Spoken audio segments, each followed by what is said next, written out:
In progress. Tengo problemas.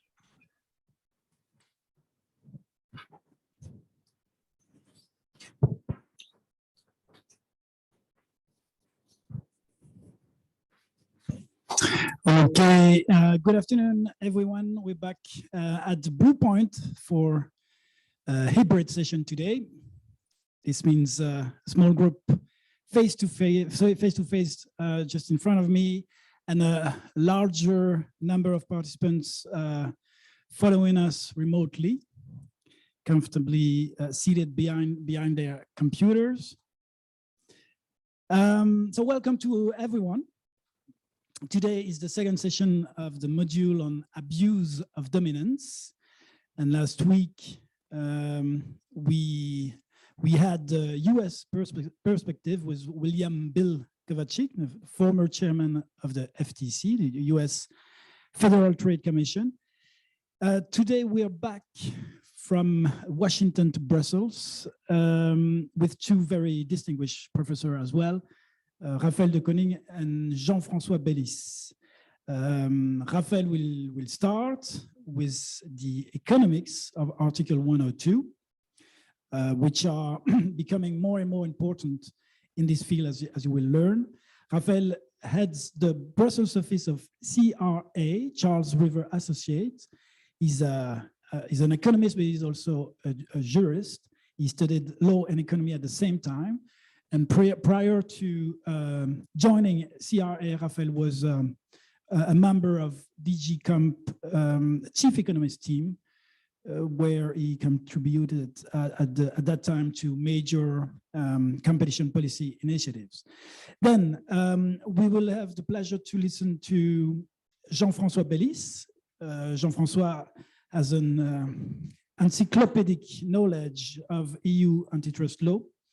Indeed, Jean-François started to practice EU competition law in the 70s. So he remembers a time when competition law was considered as an obscure discipline reserved for the happy few before it became this trendy area of law you are studying at the Brussels School of Competition. Jean-François has been involved in many landmark cases, and certainly tell you about during this session, Michelin 1, Michelin 2, the Microsoft cases, and so on.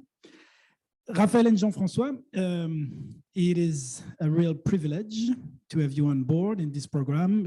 Jean-François will join us a bit later. And especially a pleasure this year in these strange circumstances due to the COVID. So I'm very glad to welcome you in person. Raphaël, the floor is yours.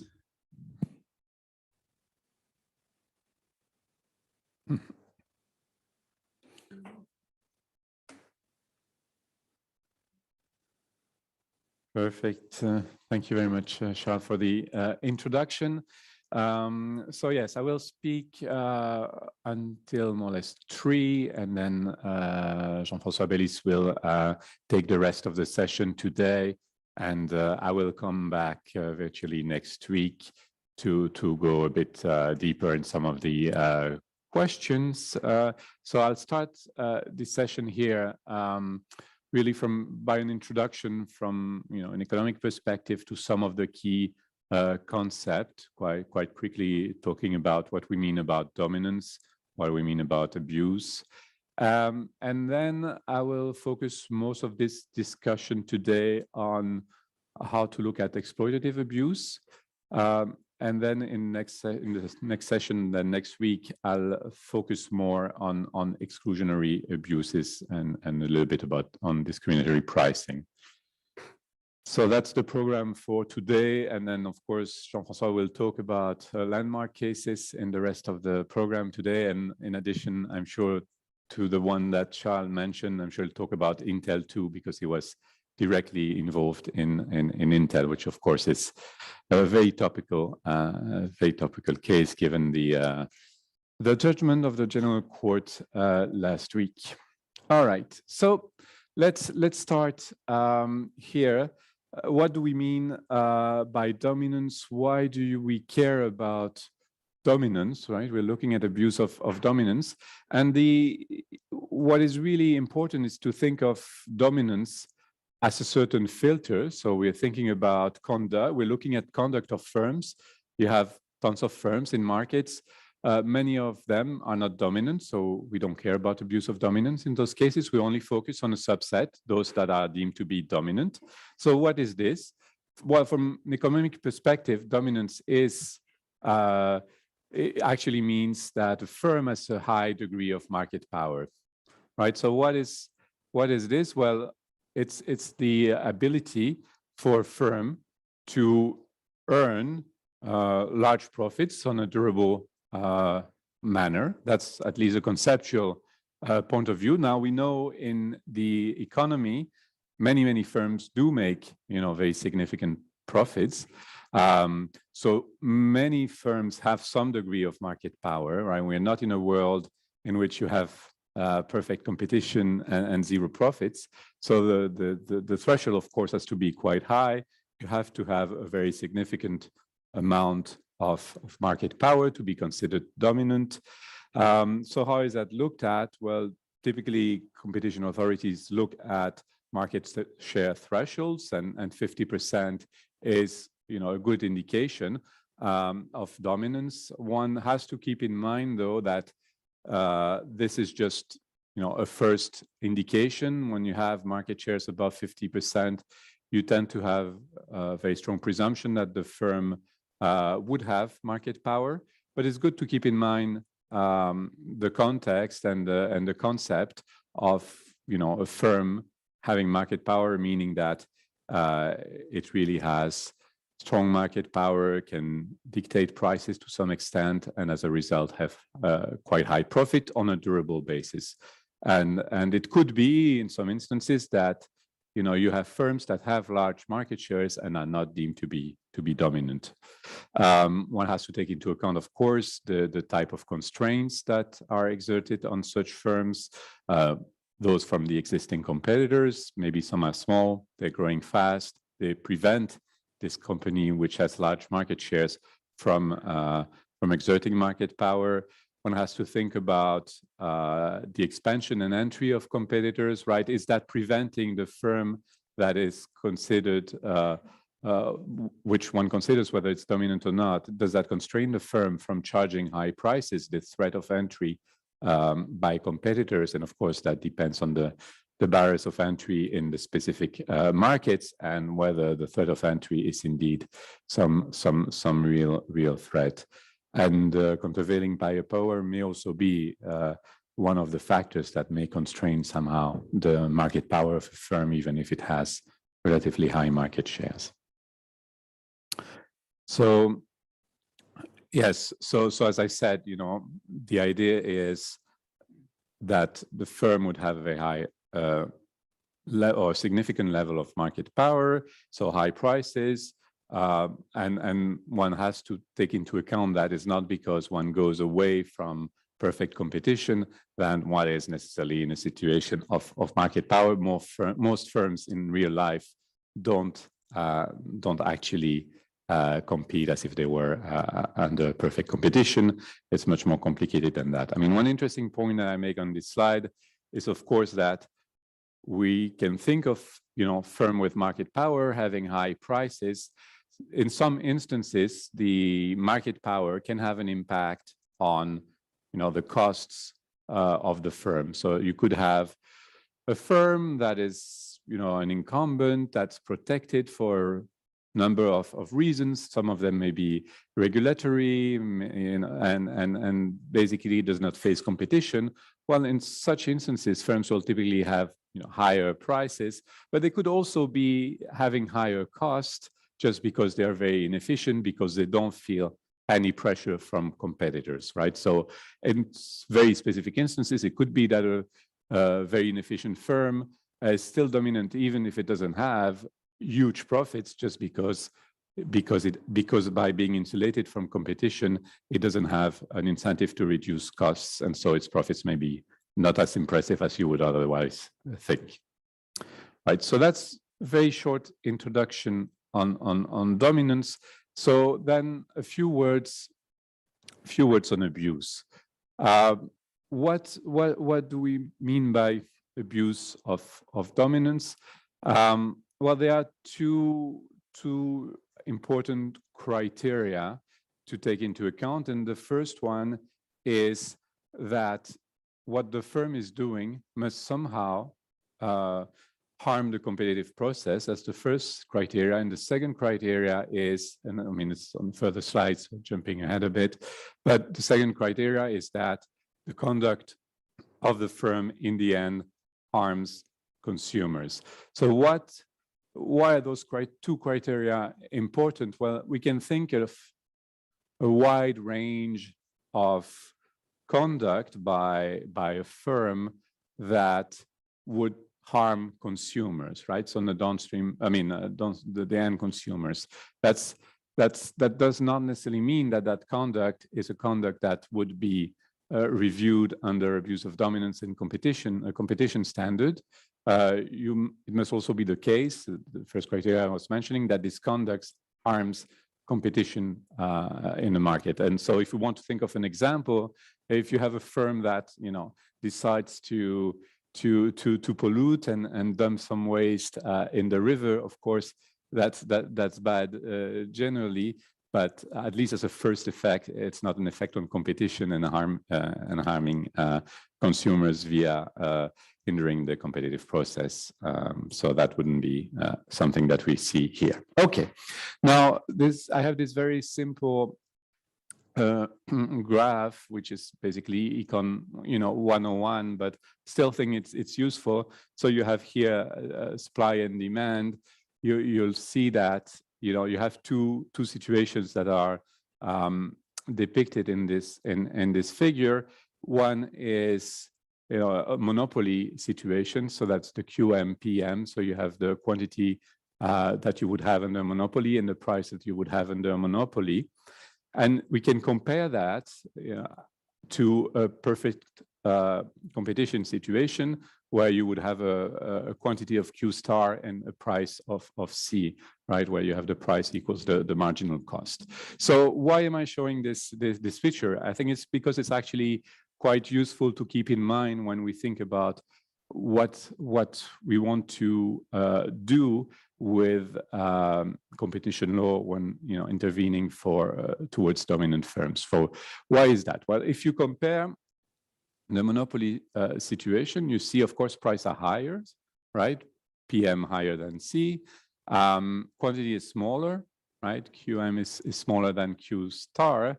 So that means that if you compare the two situations, consumers are worse off, of course, under a monopoly situation. I know I'm stating the obvious here, but bear with me for a second.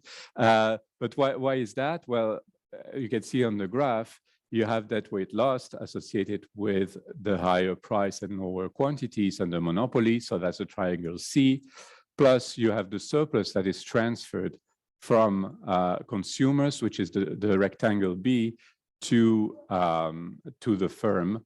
That is, of course, from an efficiency perspective, not from an efficiency perspective that doesn't matter. It's just a transfer, right? Firm getting a transfer from consumers. So consumers are worse off, but overall, in terms of allocation of resources and total welfare, there is no change, right? It's just a transfer. But the triangle C is really a loss when you reach a situation in which you have, you go from perfect competition to monopoly at the extreme, right?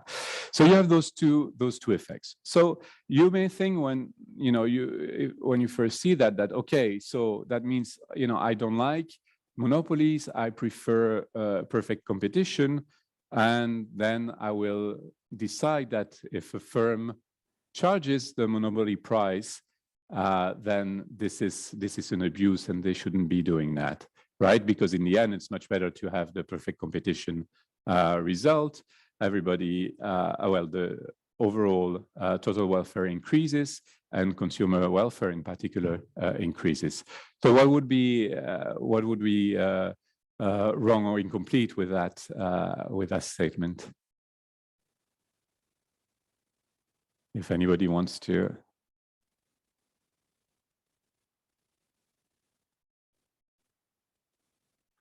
So if you, okay.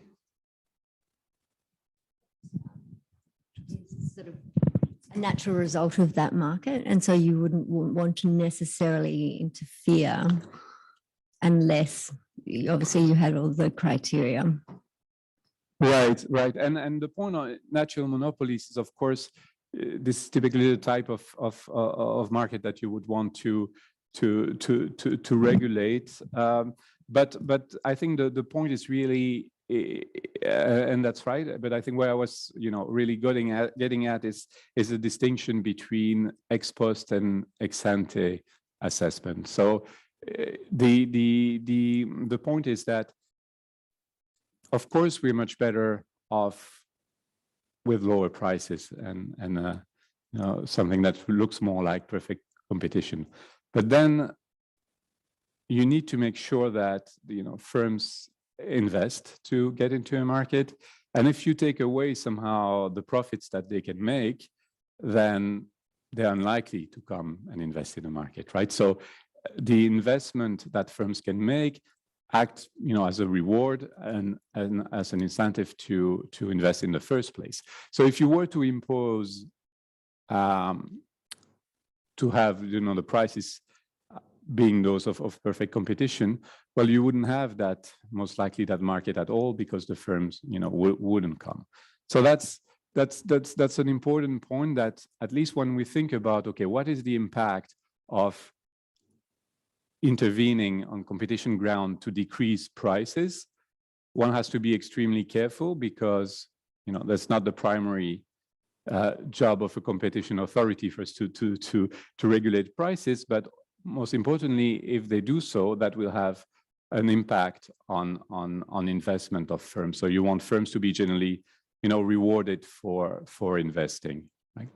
So that's the main, I think, the main point and important theme of this presentation and the next, which is that today we're going to talk about exploitative cases, right? And so that's more than just price, but price is part of that. And well, there are some cases, and we'll discuss them, but there are also strong limitations. Do we want competition authorities to intervene for exploitative cases? And here, I don't know if Bill talked about that last week, but of course, the position in Europe and the US is quite different, where in the US, it's not something that you would typically see intervention for exploitative cases, excessive prices. While in Europe, you have some, but it's limited, and there are good reasons why it's limited, and we'll discuss that. And it's exactly for the reason we said. And that's why I think the most important intervention that competition authorities can do when they deal with dominance is really on the exclusionary side, and that we'll discuss more in deeper depth next week. But really, the idea of conduct by a dominant firm to exclude its competitors and benefit, but also, and very importantly, it must be in a way that harms consumers. We'll discuss that at length, but the point is really that it's not enough for a firm to exclude competitors to be considered as anti-competitive or an abuse of dominance, because it's very much the essence of competition, right? And that's also a tension. So you're thinking about competition, firm competing, you want that firm to be aggressive, you want that firm to price aggressively, and that means that some competitors may even be excluded. And so that's why the standard that one should employ is not one in which, well, you have exclusion of competitors, but it must be that somehow consumers are worse off, right? So we have generally this idea that intervention must be for when consumers are worse off. On the exploitative side, it seems obvious at first that, okay, if the prices are high, they are too high, I bring them down as competition authorities, consumers would be better off. Well, that's what we were discussing before. That's incomplete because if you bring the prices down, you have a lot of other effects that are actually not very good for the market. So this needs to be really exceptional and well justified. We'll go through that. And then the other point is the exclusionary part. Okay, so I think I covered those points. Maybe a quick word on discriminatory conduct, because if you go to Article 102, you have a discussion of discriminatory conduct. And that's maybe a bit less important. From an economic point of view, the fact that a dominant firm would discriminate, meaning price differently for the same goods or services to different consumers, is actually not something bad in terms of welfare. And generally for consumers overall, there are a few cases that have looked at that because it's one of the possibilities taken into Article 102. We'll talk briefly about that next week. Then if you go into Article 102, the fourth conduct that is mentioned in there is tying.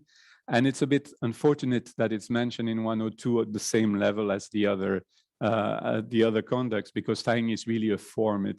It's not, you know, a conceptual effect of a conduct. It's just a firm selling products together, and as such, this can have a range of different effects, which could be exploitative or exclusionary. So it's not really a conduct per se, but it can fit within the others. We'll talk about that next week too. Okay. Okay, so I think that's what we have. We've talked about this. Yeah, so you may have noticed I had a brief mention of welfare before. There is on the economic side maybe a question about what welfare you're talking about. Competition authorities typically focus on consumer welfare, so that will consumers be made worse off as a result of the conduct, and that's generally the standard. On a purely economic point of view, one would tend to think a little bit more about total welfare, meaning taking into account also the overall, you know, effects in the economy. So if you go back to the little graphs that I had before, you had this rectangle B, which was the transfer from consumers to the dominant firm when you increase prices. From a purely economic point of view, you don't care so much about that because it doesn't affect the allocation of resources in the economy. You're just doing a transfer. But if you're interested in protecting consumers, which competition authority typically are, then you will say that, you know, if you have just this transfer, this is also something that I don't like, and so I'll focus just on the effect on consumer, and then you would have this rectangle B being a loss to consumers, and I'm also concerned about that. Okay. So that's for the introduction. And so we can talk now a bit more about exploitative abuses.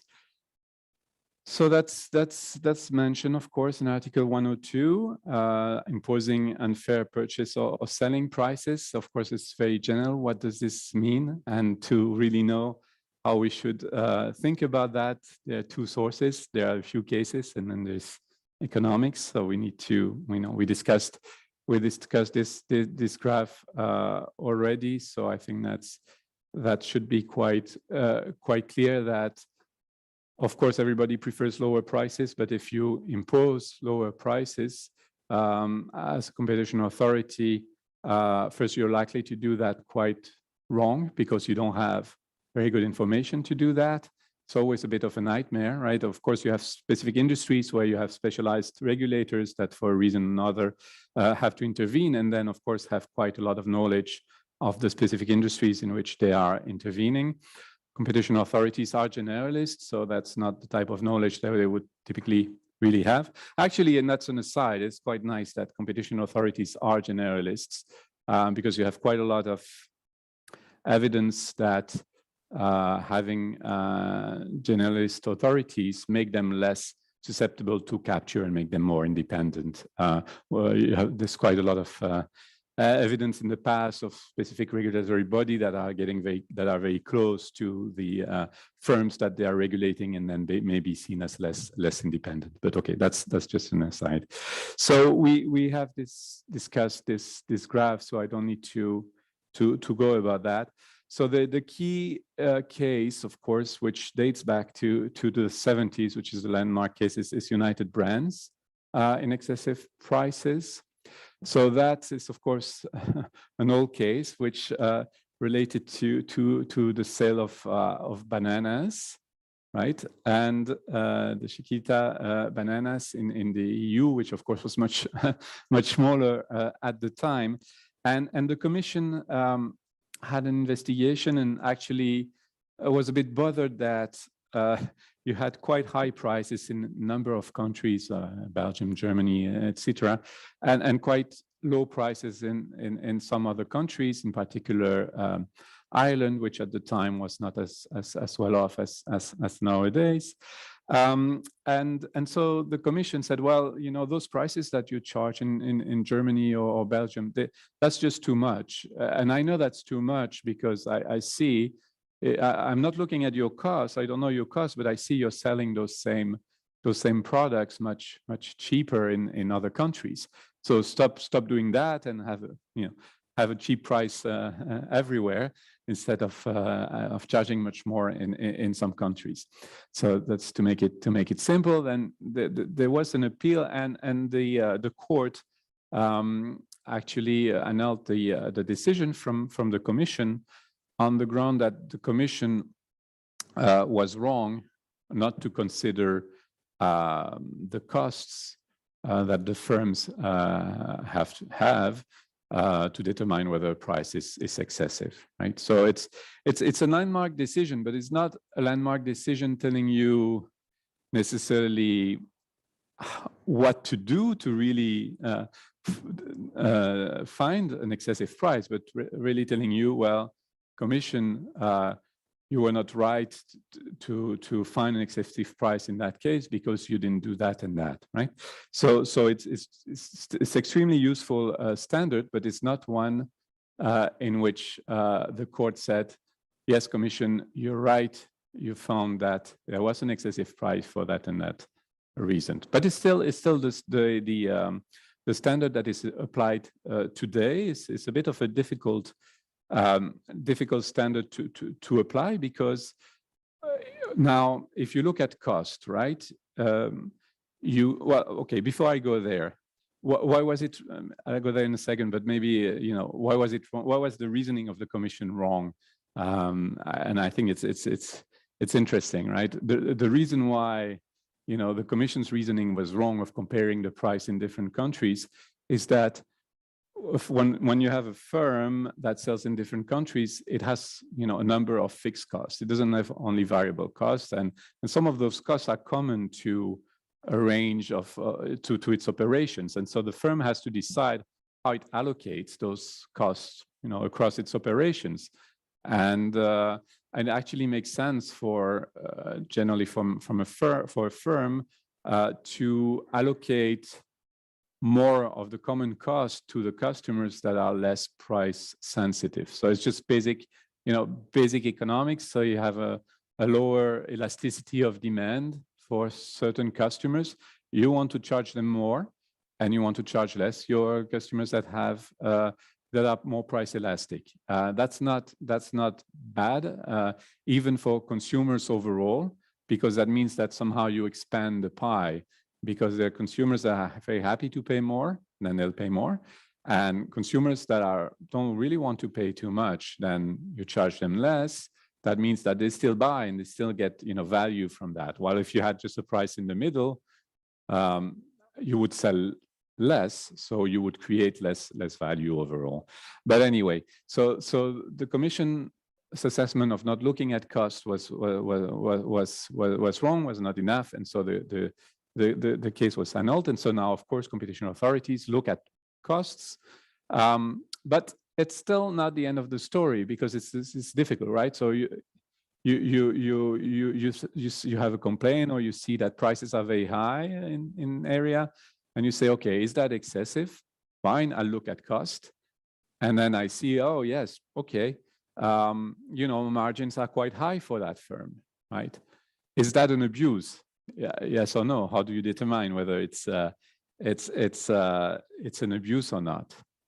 I mean, there is no threshold that would tell you, a margin of 20, 30, 40, 50, 60% is too high, right? So there's quite a high level of arbitrariness in that process. So that's not ideal. That's not ideal also for firms in terms of prevision of whether their conduct could be falling under, against competition rules. So, I mean, that's why those cases have been extremely rare. And in essence, firms always want to try to make more profits. I mean, that's the essence of being a firm. They're there to maximize profits. So, question about where does it cross the line? And when is intervention potentially justified? There are, of course, a few cases that can limit the application, or a few thoughts and principles, and economic principles that can limit the application of excessive prices to certain types of industries. We would think first, of course, only in industries in which you have very high barriers to entry. Because if you don't have very high barriers to entry, if you have a high price, other firms will come in, right?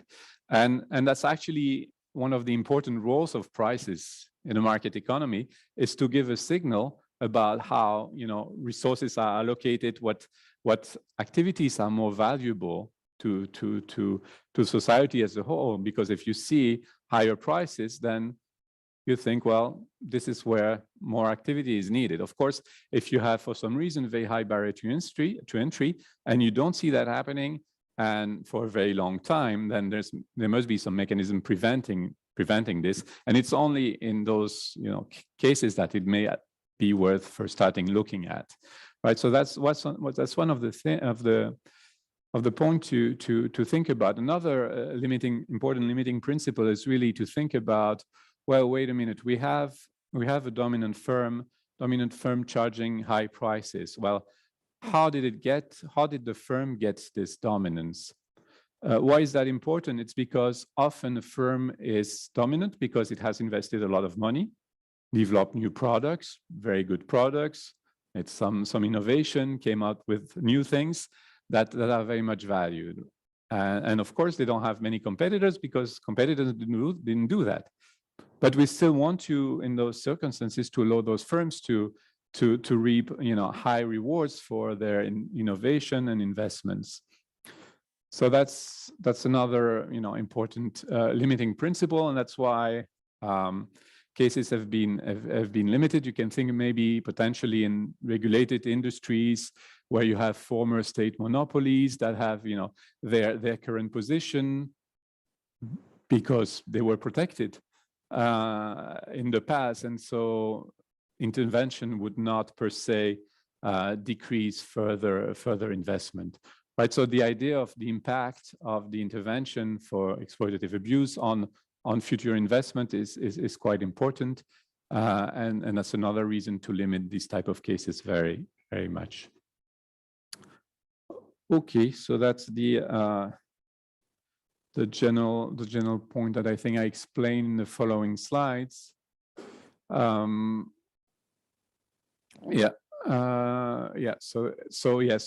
to come back to the point I was making then before is, okay, we have this question of threshold of intervention. So now we have limited very much potential intervention to very specific conditions where you have industries with high barriers to entry, where the dominant position is not the result of innovation or very strong investments.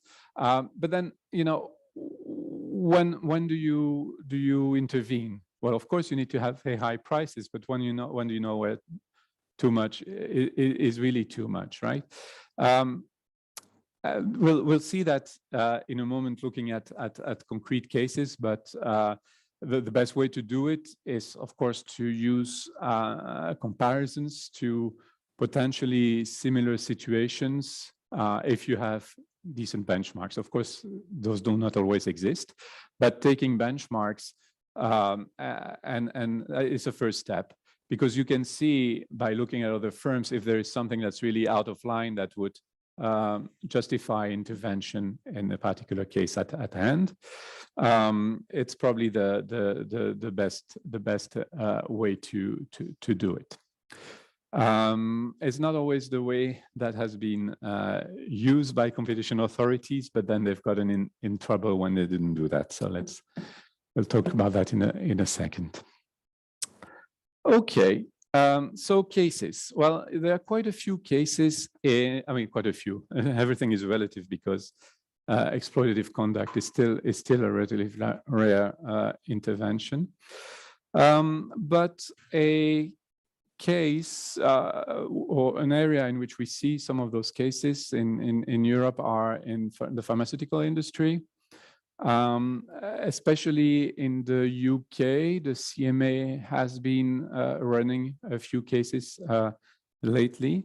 It started it had one already close to 20 years ago, which was the NAP case. But then over the last 5 years, it has run a number of other ones. And I'll talk about Flynn Pfizer, which is one in which I have been involved on behalf of one of the companies involved. But we can start with the classic example, NAP, and now the Commission has taken also some limited action in this field. They had the Aspen case, so also worried about that too. So I'll speak about those few pharmaceutical cases, and then I'll say a word about another areas in which the Commission then has looked at exploitative conduct, which is in the field of standards and standard essential patents.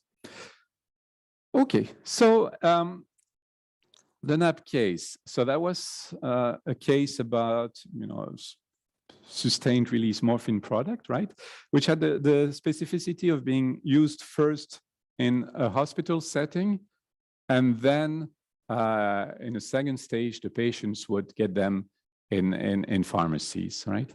And so what NAP was accused of is to have too high prices in the pharmacy setting. And actually what NAP was doing is that at the hospital, for hospitals, it was selling its product at a very, very low price, which means that patients would tend to start treatment in the hospital setting with their product. And then when the patients would leave the hospital but still use their product, prices would be very, very high. So the case was run as an excessive price case on the pharmacy segment of the product. But actually, this is a type of case which is a hybrid one. It could also have been run as an exclusionary case on the hospital setting, linked with some way to recoup those losses in the pharmacy setting. So it's a step towards exploitative case, but not a complete one. And so I think the big, okay, before I go there, yeah, I think I'll make the point here about generally why one has to be careful when we look at profitability in the pharmaceutical industry, and that applies, of course, to other industries that are innovative, is that one looks at profitability ex post, right? You see a drug and you see how profitable it is, and some of those can be very, very profitable. But two things. First, those are the result of the R&D that has been made, of course. That's one thing. But second, once you do the research and investment, you're not guaranteed of the outcome, meaning that you will have a portfolio of potential drugs, and only some of them will be successful and many will fail. So this means that looking at profitability of a single product is not meaningful if this is the blockbuster product, because that's the product that will fund research for all the products that were not successful. And so that's what I detail a little bit more in those slides, but that's the general idea. So that's especially true for, of course, the blockbuster drugs. So if one looks at profitability of particular, pharmaceutical company, it's much better and more informative to look at it at a portfolio level. Okay. Right. Yeah. So again, the point that I make here is very much the one about necessity to reward investment and the risk of intervention for excessive prices. Okay. Now I will talk about Pfizer Flynn, which is the more recent case. It started a few years ago. It's still ongoing. And this is a UK case, and this concerns an old drug, anti-epilepsy drug, that actually Pfizer owned. It had been out of patent for a long time, and Pfizer decided to cede the marketing authorization to Flynn, which is a distributor mostly of generics. And what happened in that case is that after Flynn stopped selling the product itself, after Pfizer stopped selling the product itself and Flynn did it, Flynn increased prices quite substantially compared to what Pfizer was selling the drug before. So the numbers that are mentioned by the CMA were in the range of 20 times. Of course, they were very cheap drugs, costing very, very little before, but then the price was multiplied quite substantially. So it's this particular change that, of course, angered the NHS in the UK, that prompted investigation, and in which the CMA found that the price was excessive. So here, the angle of the CMA was to say, well, this is a very old drug, so the impact on innovation is not going to be a major one, and also this change is just too much, right? So you have, and there is of course a question about why the market didn't solve the issue, and what the CMA says is that, well, the market is it's small, it's decreasing, so you have barriers to entry. Of course, this is something that can be debated. You had some generic entry, but we can take that as a given now, to simplify a little bit and think that, okay, the intervention here was based on the fact that potentially the impact on innovation would be limited and there would be barriers to entry. And why is it excessive? Well, because the increase over a short period of time of the price was so high that this would be excessive. And the CMA has in parallel a few other cases that are also in progress at the same time. And the Commission ran a case against Aspen that was quite similar.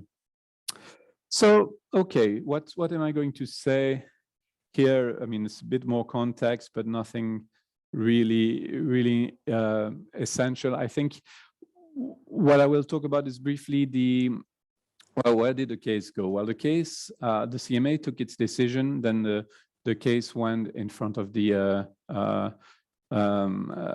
Court of Appeal Tribunal in the UK, and the tribunal was not very happy with the method used by the CMA, and so sent back the case to for further investigation. So this is why it's still ongoing.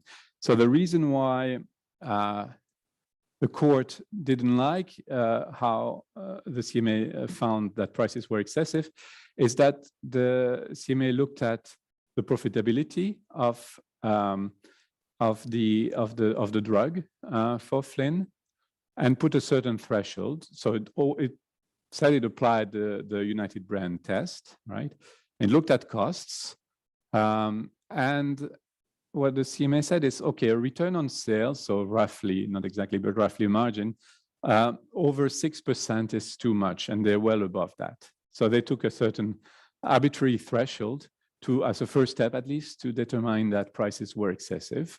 And they said, well, you are well above that, so I don't see a good justification for that level of prices, and so that is not acceptable. The tribunal, of course, was not convinced because this is a purely arbitrary threshold, and you could apply the same threshold to many other products and actually to the other products of this company, and most of them would be also excessive if you were to take this test. So it's a bit of a convenient test for an authority to say, well, I take a threshold, it's above this threshold, so it's excessive, right? There's no real justification. And that's why we're back to, the question of benchmarks. Which would be a better approach to look at the profitability of this product, compare it to similar products, see if there is something really out of line with it. Because looking only at the change of price going from, I don't know, I'm making the numbers up here, but if you go from, let's say, 5 cents to $1, right, you have this increase, but was the 5 cents that you had before, was at the right price, or was that itself too cheap, right? So the price increase itself is not sufficient. You need to look at other products. And so, okay, this is still ongoing. We'll see where that goes. What we can see is the Aspen case.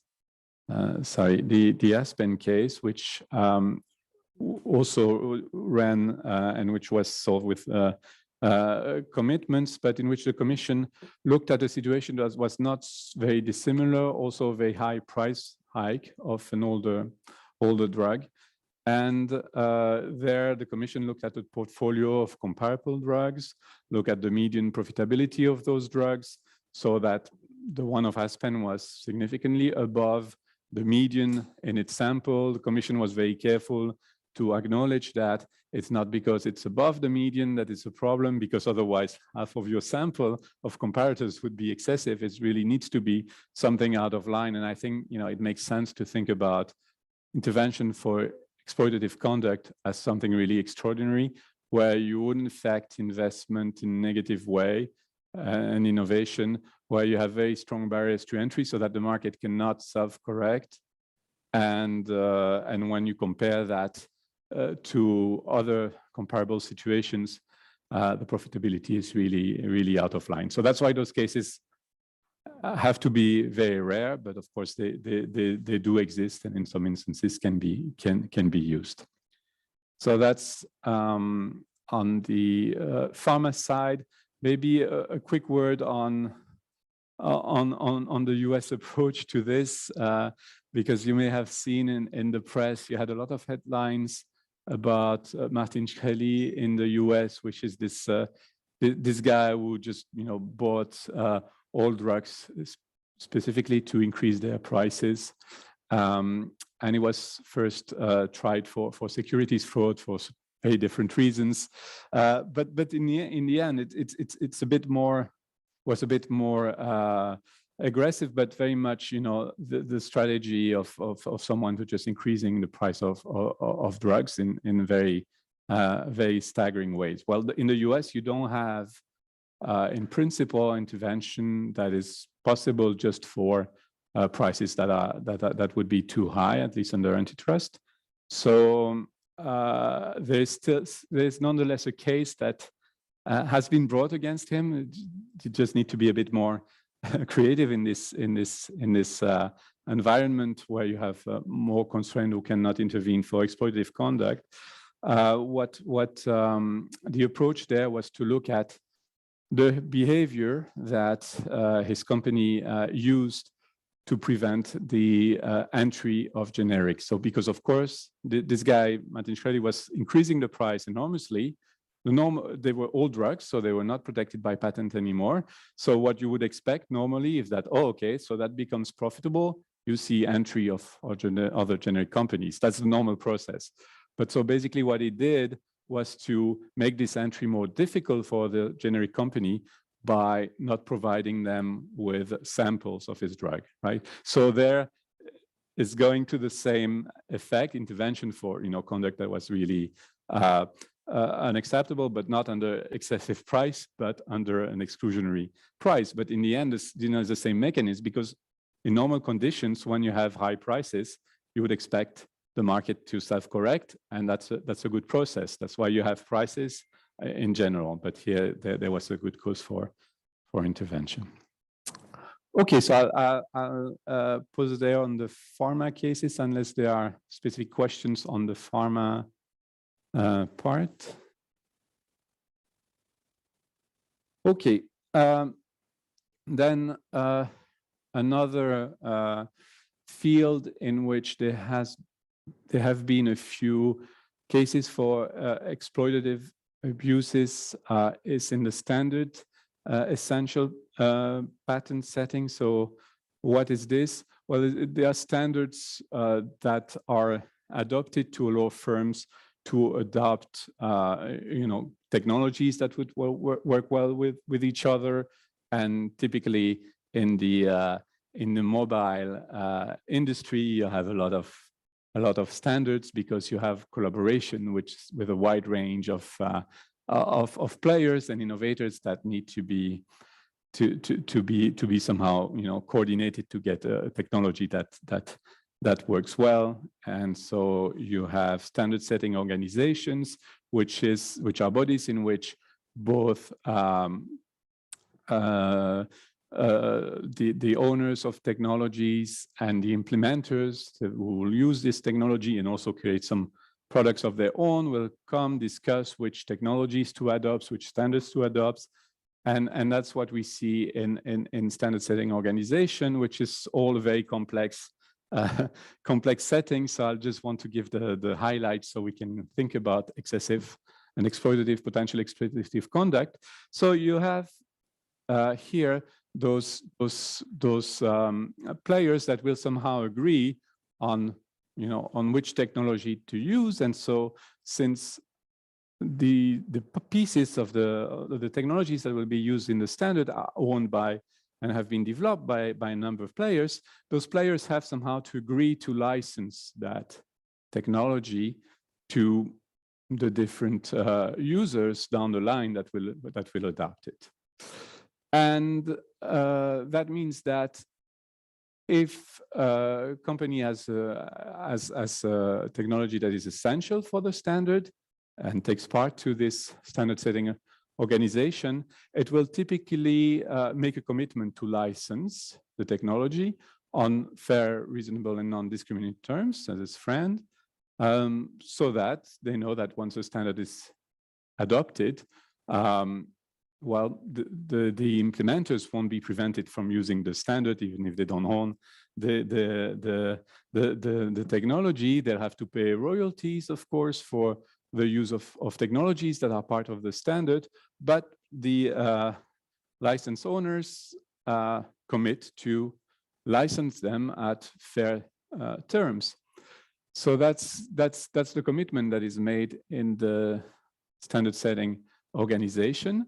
And we've seen a lot of litigation, because in practice, there are a lot of companies, and those are commercial litigations that either, or you don't necessarily have easily agreements between the standard owners and the potential licensees. You have litigation about the actual amount of royalties that are imposed later on, right? So that's just for the setting. And what we've seen in this type of cases is that the license owners may want to use the court system to tell potential implementers that, for example, they should not use the technology if they don't pay them the royalty that they would want. And of course, the implementers may not be very happy about that, because they think this is too much. This is not the fair and reasonable terms that were committed on at the time of that the standard was adopted. right? So there are two main cases that the Commission has looked at, Samsung and Motorola a few years ago, and where the Commission took the view that the fact that potential license owner would seek an injunction to the implementers to stop using the technology would be exploitative, would be an abuse of dominance if the implementer is a good faith licensee, meaning that it would be willing to license on friend terms. So if you have a good faith licensee, so you have a disagreement on the exact amount, but you can see that this is not somebody who's just trying not to pay, just wants to reach a reasonable agreement. Seeking an injunction would be found to be exploitative. So that's quite interesting because it's a use of the court system. You may think it's a normal right, for a company to do that. We can see why the Commission focused on that more than on the rate of the royalty itself, because this is extremely difficult to do. And we go back to the discussion about, what level of price is actually excessive, what level of price is not excessive, right? So we have, we go back, several years, the Commission had considered such cases because you've had those disputes all the time, but competition authority is not necessarily well placed to say, well, this shouldn't be 3%, it should be 2%, or they don't necessarily have the best information for that, and that shows also how difficult it is to determine what is excessive in terms of prices, and that's why here the Commission felt a little bit more comfortable thinking about particular conduct that it would find excessive. Now, why, if we think about what makes potentially an excessive case justified in this setting, I think in terms of concept, it's important to think about the concept of lock-in. So the idea here, and that's what implementers will tell you, is really there is an issue of hold-up. So what is an hold-up? It's the fact that you have some negotiation has to take place at a time where investments have already made, and you're just renegotiating ex post, and one of the parties is a very good position and can extract a lot of value. And so the idea here is that, well, once a particular technology has been chosen to be part of a standard, then it's the technology that will be used by definition when the standard is used, because it's part of it. And if the negotiation takes place on the royalties takes place only after, well, the owner of that technology is in a very good position. It can then just extract quite a lot of money because it has been chosen as part of the standard.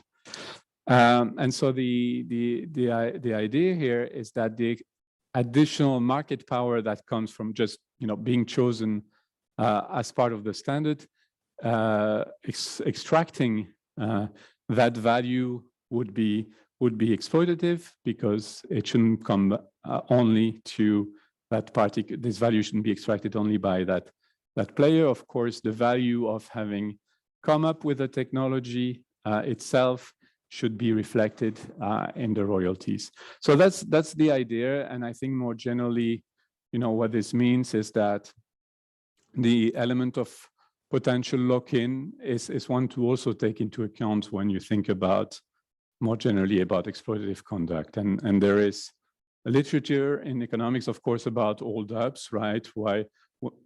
When does this arise? Why does this arise? And the general point is that you have generally imperfect contracting ex ante, meaning you cannot foresee all of what you will face in terms of future negotiations. So you will not cover every possibility. So your ex ante contract won't be complete. And then you have also some investments that are made by the different parties that are called investment specific, meaning that they are worth more when they are used within a certain setting. And so once you have those conditions, you're more likely to be in a situation of hold up. And that could be a potential area where you can apply exploitative conduct. So that's one of the classic areas. Now, maybe before I finish on unless there are questions on standards, before I finish on exploitative conduct. So we've talked about pharma, we've talked about SCP, and there's a lot of on the collecting royalties for song and this, but this is more for a different animal. I think one important area in which we are going to see more discussion about the application of exploitative conduct is in the tech setting.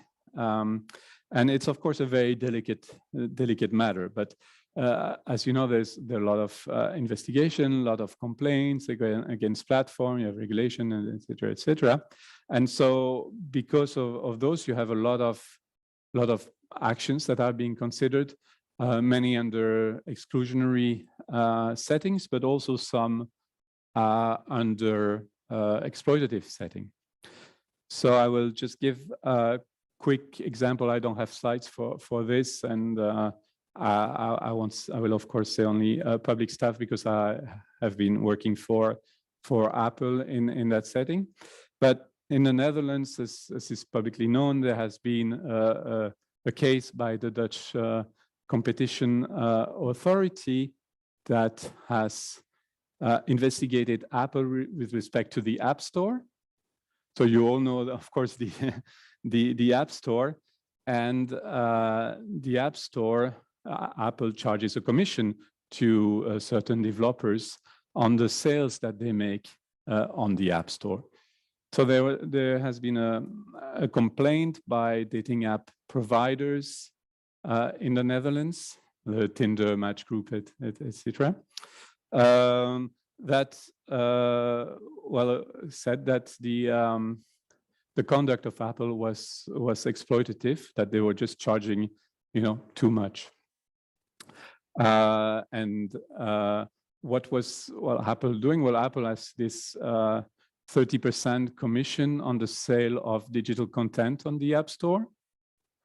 But not, of course, just not on everything that is sold, but on digital content, including the dating apps, the gaming apps, everything most of it which is digital. But not, for example, on sale of physical goods. So if you go on an app and get an Uber or services, or get an Uber or go to Amazon, Apple doesn't get anything on that. So while those dating app providers said, well, this is exploitative, you are charging us 30% on everything we sell. Why should you get so much? Because you're dominant. It's an abuse of dominance. The authority in the Netherlands has agreed with those complaints, and now it's a case under appeal. And it's a very interesting one because it raises the question about whether it makes sense for a competition authority to intervene in the prices of a dominant company, which is exactly in this field in which, of course, the position of Apple is the result of its innovation and investment. So we are not at all, I think we're quite far from a situation in which we see, intervention towards a company that has not achieved its dominant position through its own, investment. I think Apple is really the type of company that has invested and innovated a lot. But anyway, so what an interesting part is that, and we can discuss about it a bit more next time too, is that the authority in the Netherlands tried to combine this exploitation, but didn't go at the 30% because it knew that, going at an exact number, is the authority going to say, well, it should be 25, 20, 23, 22, they cannot do that. They cannot show that this is particularly excessive. But what the Dutch Competition Authority has done is to say, well, preventing the rules of the App Store that prevent the developers, or the dating app developers in particular, from having their own payment system on the App Store that is exploitative. And also the provision in the App Store that, and the contract that those developers sign, that would prevent them from bypassing the payment system on the App Store and link directly to their website for payment. Preventing them to do that is also exploitative. So you don't go directly at, they don't go directly at the amount of the charge, but at some of the conditions that are of course linked to what Apple is able to charge. Because if the position is that those developers can link directly to their website for payment, it's much harder for Apple to charge them as if they're using when they're using the Apple payment system. Then it gets a little bit more complicated. But what you can see from public records is that there has been an interim appeal of the case, and that the judge suspended part of the ACM decision, kept some other part of the ACM decision. It's fascinating because the part that the interim judge kept is that it kept the part that prevented Apple from not allowing the developers from having their own payment system. So that is kept, but the interim judge said that or suspended the part of the ACM decision that prevented Apple to charge those developers if they were using their own system. And so the battle goes on. But it's very, very, very interesting, because you would think that, you know, what is really the issue for the complainants here? The issue is really the 30% is too high for them. But the end is that now they can have their own payment system, but Apple can still charge them what they want, at least based on the order of the interim judge. But this is, of course, contested. But so this shows to you how difficult it is to run such cases on an exploitative basis. I don't think this is a good area to employ exploitative cases, but I still want to show to you that it's still a relevant question to look at, right? So it's not because I personally, and I think many economists would agree, that you need to keep exploitative cases to a minimum and really to very specific conditions. I think it's good to keep in mind the context, because you will see at least it being used or try to be used in other contexts as well. And usually the use of exclusionary cases is more convincing, except in very specific circumstances. So that is the end of my section on exploitative abuses. And I will just stop a minute here to see if you have anything you want to discuss on this before I say you know, a few introductory words on the exclusionary abuses.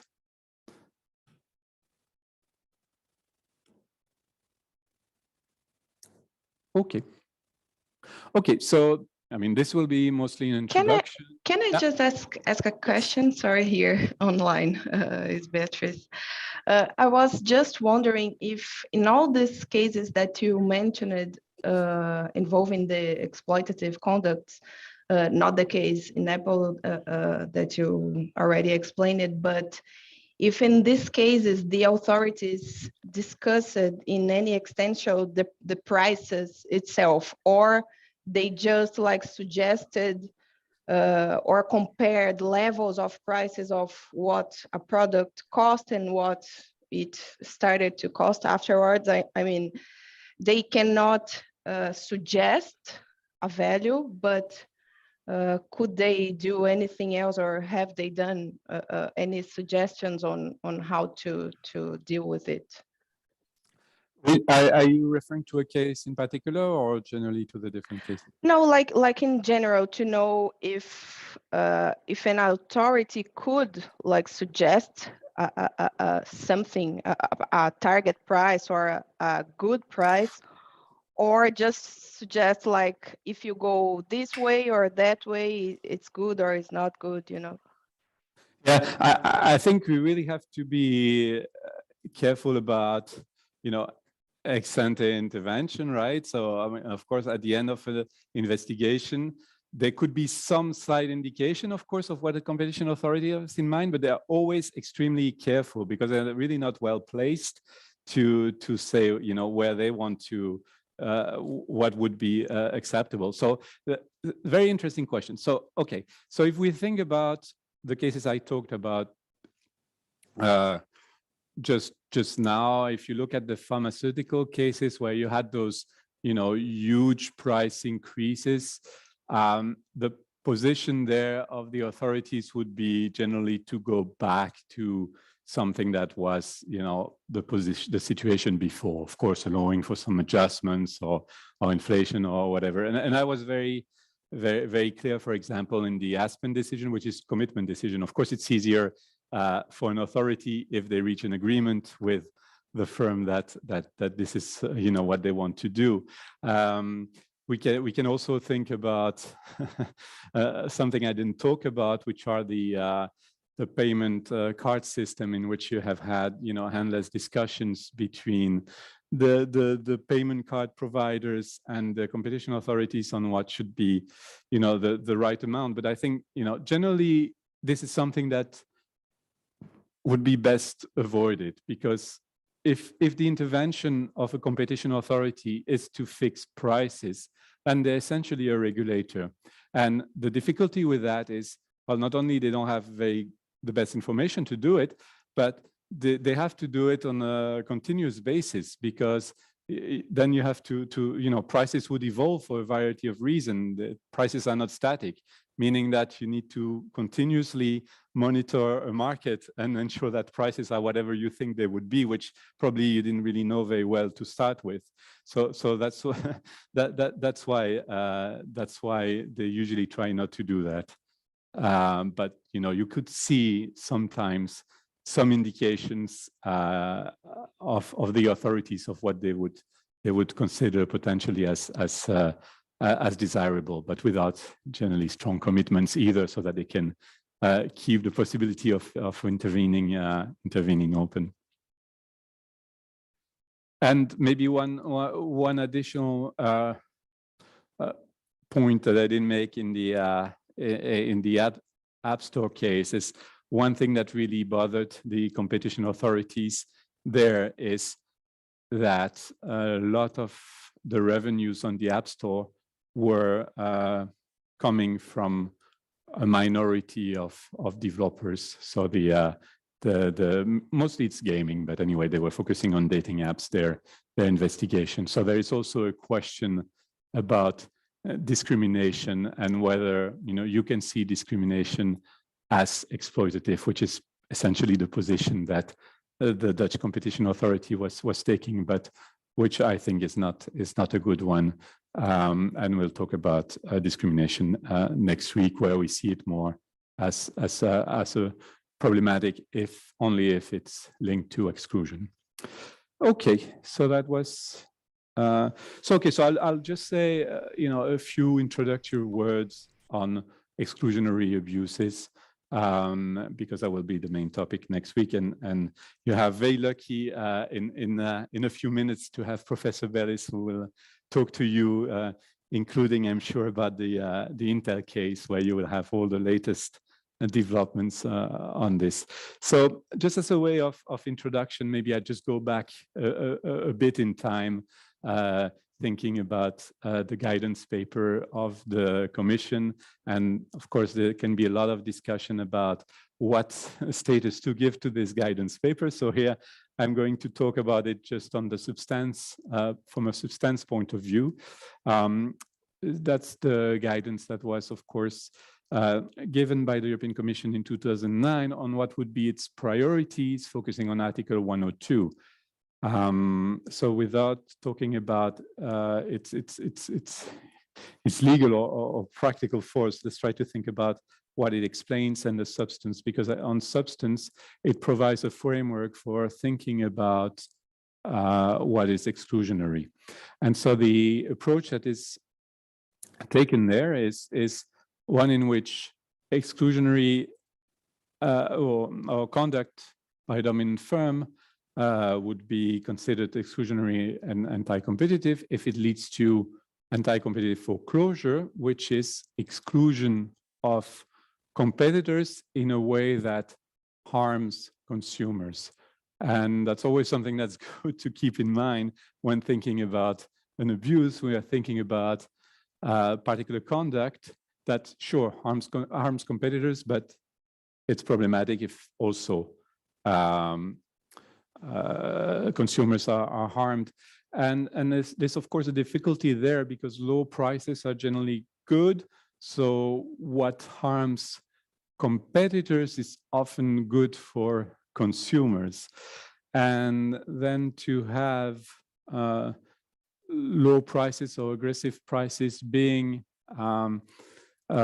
problematic, you need to have a specific mechanism in mind, one in which you could have a dynamic setting in which, for example, in the case of predation, you have low prices in the first stage and then higher prices in the second stage when competitors are excluded from the market and prices can be then increased. Now, as we will see, for that mechanism to work, there are a number of conditions that need to be met, because you can think immediately that, well, when you increase prices, won't that lead to more entry of competitors? So will you really, will your strategy work, or in what circumstances would it work, right? So those are important considerations to keep in mind. So we've talked about, several screens, and the first one that we considered is dominance, right? So we are not intervening with antitrust in cases in which you don't have dominance, at least, in Europe. And there's a good reason for that. Otherwise, you would be scrutinizing the conduct of all firms. That wouldn't be leading a very good outcome. That would be a very strong use of resources, scarce resources. Not only would have, it would be costly for competition authorities to do, but it will also mean that, some conducts that are probably not bad at all if done by smaller firms without market powers, would be disincentivized, and that also has a cost, right? So we also always have to think about the cost of antitrust, not only as the cost of, doing the investigation, or even for the cost of the firm that has to be defending from an investigation, but also the cost of firms not adopting certain conducts, which would be actually quite good for consumers because they would see them as too risky. So we should consider, in terms of screens, generally, at least from economic point of view, the idea of recoupment. It's mentioned in the guidance paper, even if it's not a legal requirement. The idea of recoupment is important because once you think about an abuse, you have to think about a coherent theory of harm. And so it needs to make sense from the point of view of a dominant firm if its strategy is to exclude competitors to somehow benefit, and if it has cost for this exclusion of competitors that it would not otherwise do if it were not to benefit in the long term, what needs to have this prospect of benefiting from the exclusion being quite real, right? And if you don't have that, your theory, at least, would seem less well-grounded. And then another type of screen that we have to see whether particular conduct would be problematic is cost test. So the guidance paper explains the as efficient competitor test. So the as efficient competitor test is a test in which you look at whether the dominant firm could somehow replicate profitably its own, well, the price it is offering.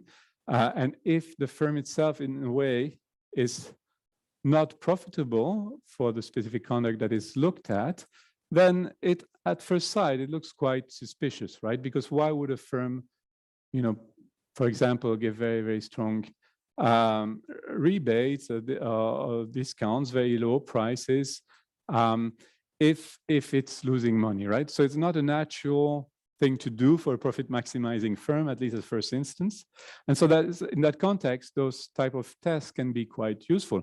On the other hand, if you see that the particular price that you offer or rebates can be replicated by a firm that has the same cost as you do, it seems much less suspicious. So conceptually, it's something that's quite important to keep in mind and to think when you're looking at a conduct. Is this price too low? Are those rebates too high? Well, can they be replicated? Is the firm that's offering them earning money on them? And of course, there are different ways to calculate that. But that's the first screen. Now, there are a lot of questions that can come up with the implementation on those screens. So they must not be looked at as a 0-1 binary question on whether you pass it, you don't pass it, meaning that you have an infringement or you don't have an infringement. But they do provide, you know, especially this type of price cost test, useful, you know, background on understanding whether there is something that's really, you know, suspicious or not.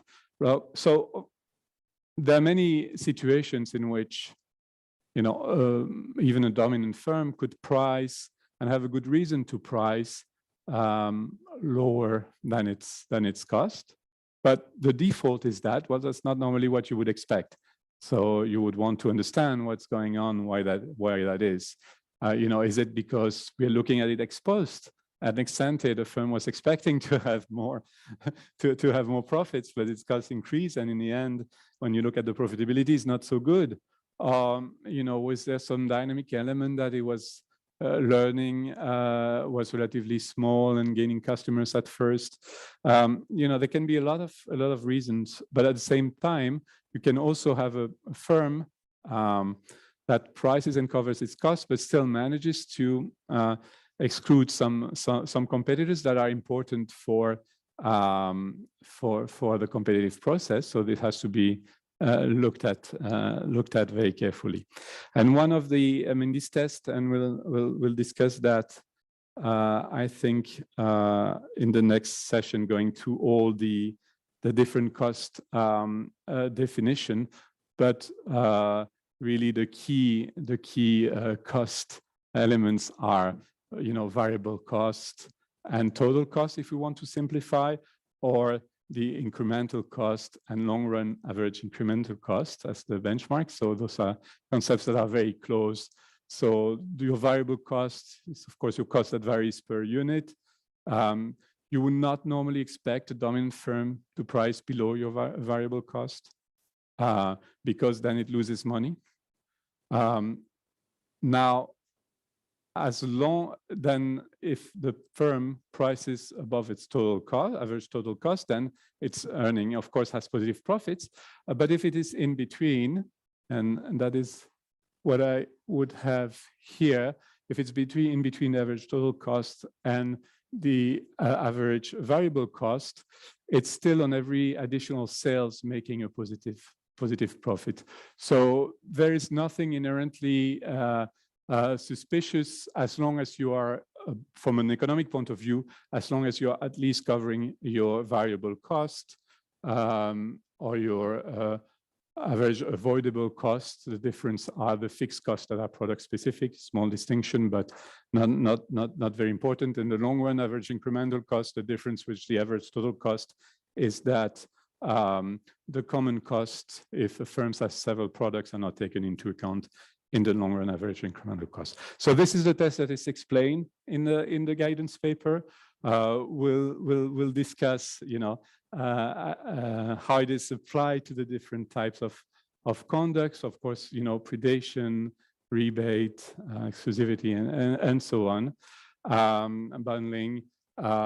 This, I think, is a basic economic insight that is important to keep in mind. Now, its application in specific cases can be, of course, more difficult, but conceptually, it is an important element. And so I think that, in the following cases that you will discuss, you will see the application of that in practice and difficulties with them.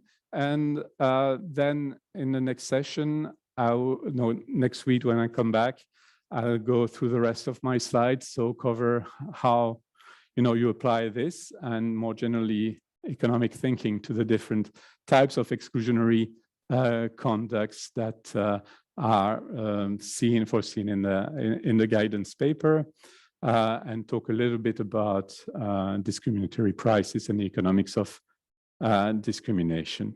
So I think that's, I will stop here and then pick up next week on continuing on this. And I don't know if there are any further questions on this session.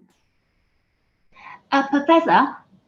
Yeah. I have a question about the SEP. I would like to know how to determine the friend term. Right. It's the next. Many people would like to know that. So what I will tell you are the principles, at least, behind it. I think the better, the more convincing method from an economic perspective is to look at the ex ante value of the technology, meaning the value that would be attributed to the technology before it was chosen as part of the standard, right? So that's the conceptual approach, because the technology will be much more valuable just because of the fact that it's chosen to be part of the standard, so that you would want to isolate. And there are the difference between what the technology is worth before and after it's chosen in the standard will very much depend on the alternative and the competitive alternative that you have.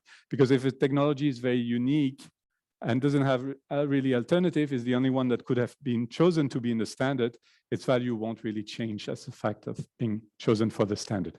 So that's for the conceptual approach. And then how do you do it in practice? If that's your question, then you need to also work with a comparator approach, meaning trying to think about the value that is, given to similar technologies and compare that, and that's what the core discussion will generally be about if the parties don't agree on royalties. So it's generally, I think the benchmarking is the best approach, but keeping in mind this ex ante framework. Is that clear? Thank you. Yeah, clear. Thank you. Yeah, but it's a very it's a very contentious field. You have very passionate companies, both on the SEP owners and the implementers, and also one should keep in mind that implementers also innovate a lot. So not only the SEP holders innovate, also the implementers. So thinking about the impact of intervention in this field is very tricky, because you want to make sure that you don't hamper innovation on all sides, and those are very innovative fields. Okay, perfect. Thank you very much. Thank you very much. We'll do a 10-minute break. So let's go back at 3:10. Thank you.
We will start in 2 to 3 minutes.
Faut toujours l'allumer, l'éteindre. Et c'est ça que Raphaël avait. Oui, il avait aussi un micro Madonna, comme on appelle ça. Mais voilà, ça se met aux oreilles en fait, comme ça. Ah oui, d'accord. Voilà. Voilà.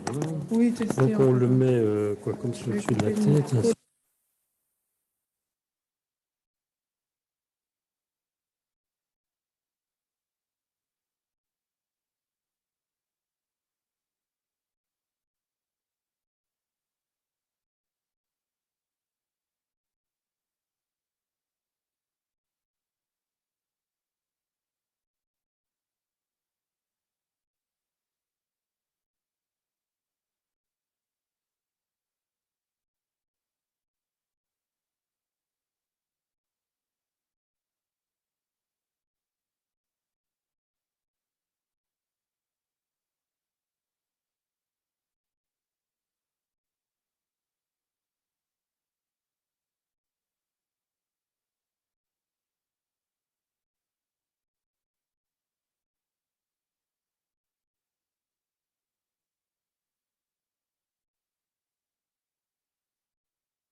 Très bien. Là, on vous entend.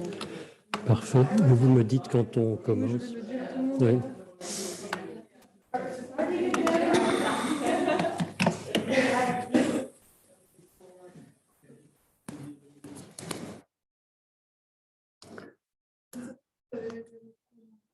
Oui, je vais faire ça.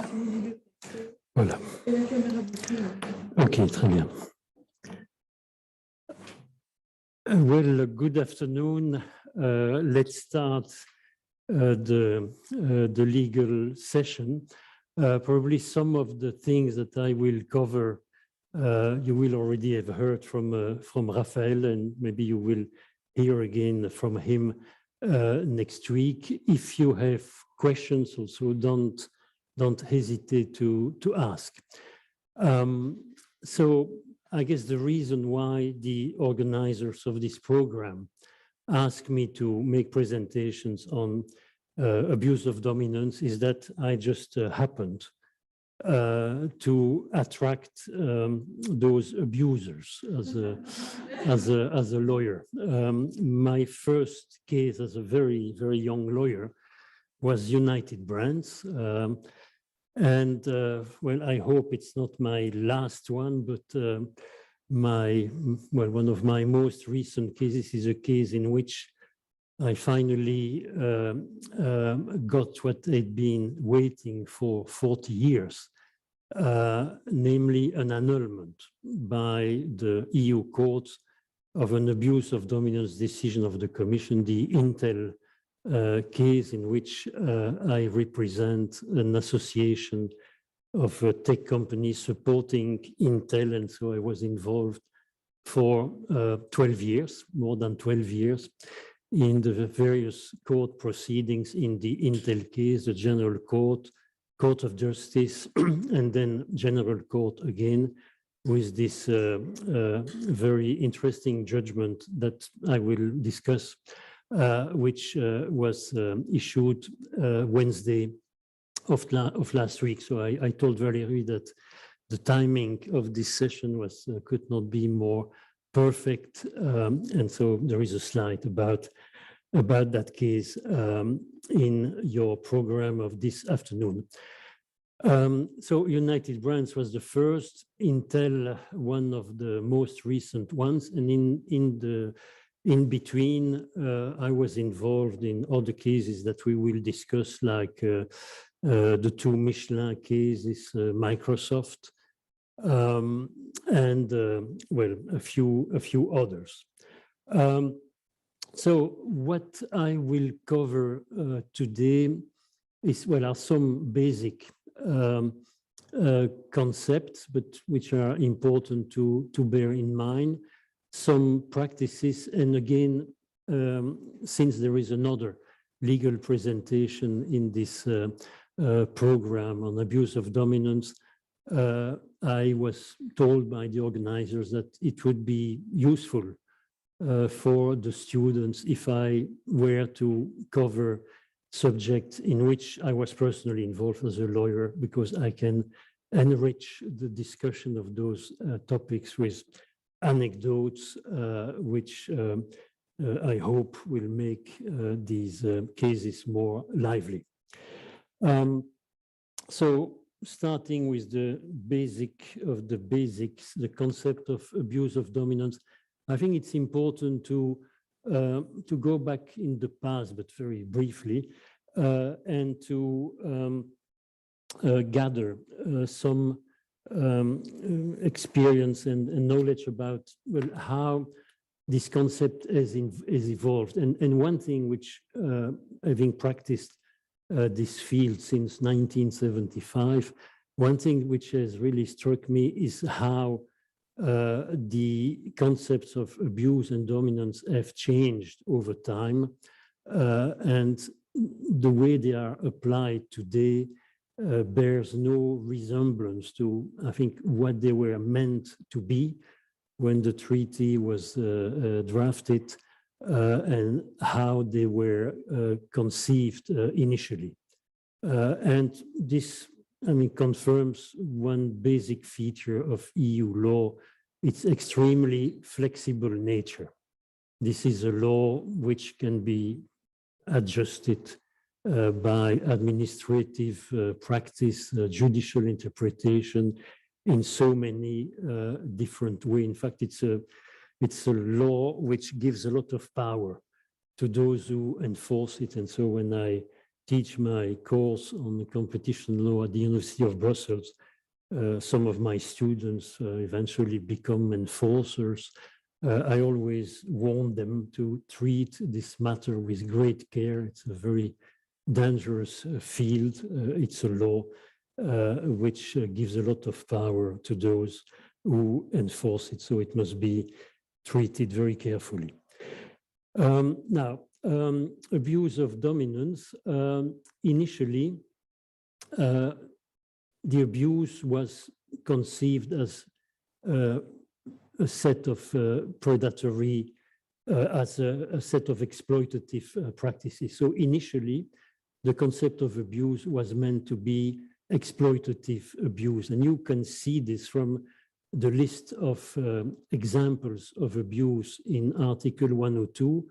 These are all examples of exploitation. Unfair terms, unfair prices, limitation of production, tying, discriminatory conduct, which puts some of your contracting parties at a competitive disadvantage. These are all examples of exploitation of power. And initially, this provision was meant to provide a tool in markets where competition had disappeared, when there was competition that was for 101, agreements restricting it were prohibited. But then when competition had disappeared because there was a dominant position which was meant to be a monopoly or a quasi-monopoly, then there was a need for public intervention, governmental intervention. And so to have the very visible hand of government intervention replacing the invisible hand of the market, which was no longer working.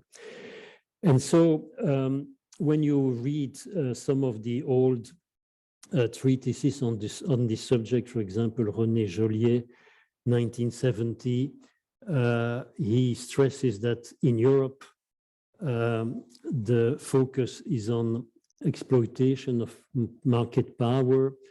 In the US, it's monopolization, and he makes it clear that these are two different approaches which have very little in common. This is also confirmed by another study made in 1963. So Europe is different from the US, about which you had a great presentation. I listened to parts of it by Bill. But so initially Europe was meant to be very different than the US. But then things changed already in 1965. The Commission is worried that there is no provision on merger control in the treaty. That was deliberate. There were provisions on merger control in the 1950 Coal and Steel Treaty, but not in the EEC Treaty, because at the time it was felt that European companies were too small to compete with the US giants. The big concern at the time was the US. And so there was no merger control. So the Commission was wondering how to deal with that gap. And of course, there were two options: using 101, which at the time was 85, or using, well, 102, at that time, 86. 101 could, of course, be used to go after agreements to merge, consensual mergers, but it could not deal with hostile takeovers. And so then the Commission concluded that it should use Article 102 and said that Article 102 could be used not only against exploitation, but also against acquisition of power by a dominant company, which excludes competition, remaining competition from the market. And they gave two examples: predatory pricing and mergers and acquisitions that reinforce an existing market position. And of course, this is also something that then was upheld by the court in the Continental Can case. Now, dominance.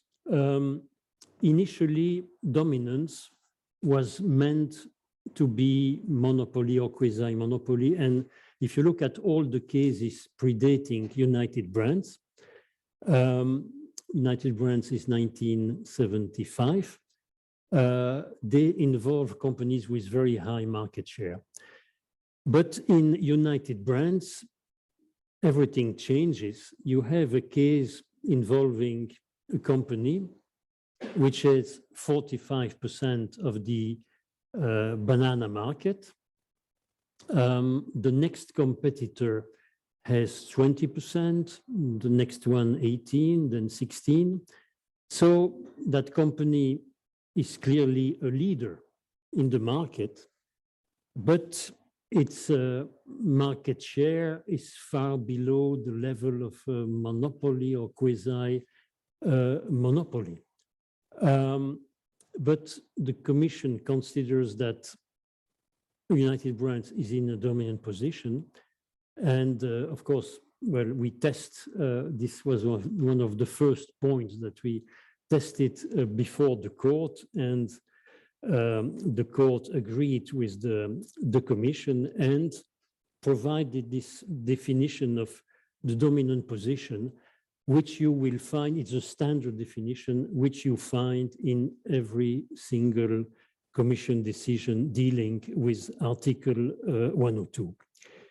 And it's, of course, like all those definitions, it doesn't say much because, as well, our client in that case told us at the time when he read that, well, being dominant, and he was accused of being dominant, was having the power to behave to an appreciable extent independently of its competitors, customers, or ultimately its consumers. He said, you know, this is nonsense. If I were doing this, you know, I would be immediately out of business. So it's a very empty definition, but which is repeated in a mantra, like in a mantra in every single decision.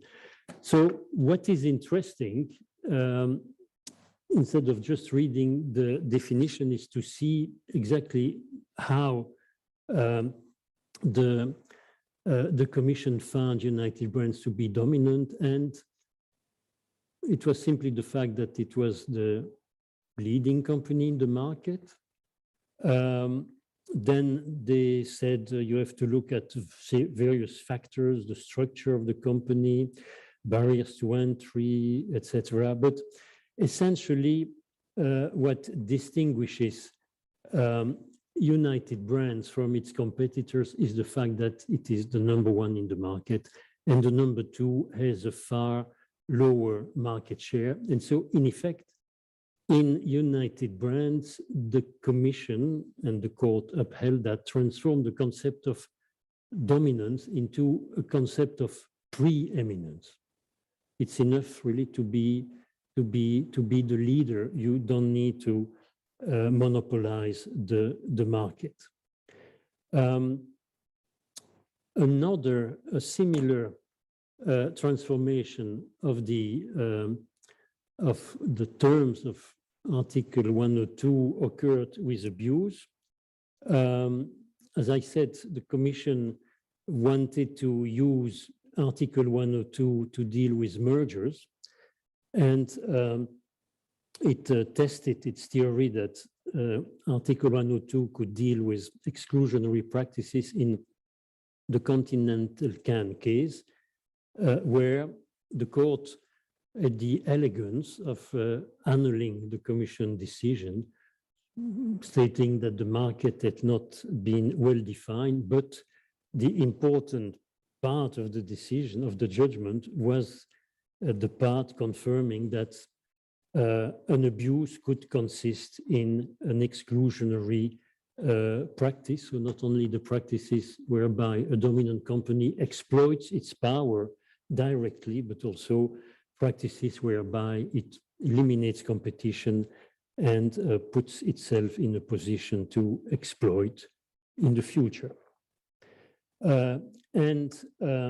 This is how, again, another standard definition, so that you will find in practically every 102 case the definition of the concept of abuse, which, when you read it, it's a bit painful, because when you carefully read the words, so the court says that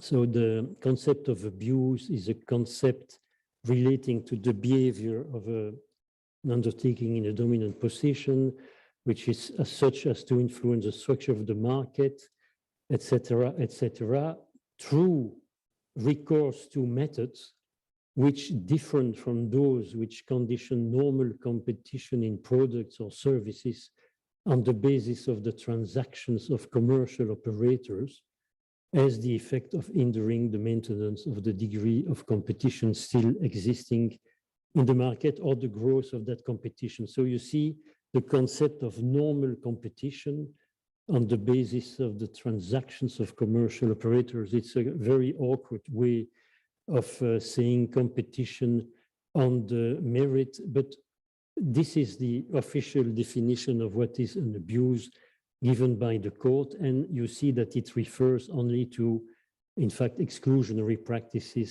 The notion of exploitation has completely disappeared from the definition. Before we move to a specific issue, refusal to deal, which will allow me to end with the Microsoft, the first abuse of dominance in the Microsoft decision, I would like to say a few words about United Brands and also, in a sense, reply to the question which was put to Raphael about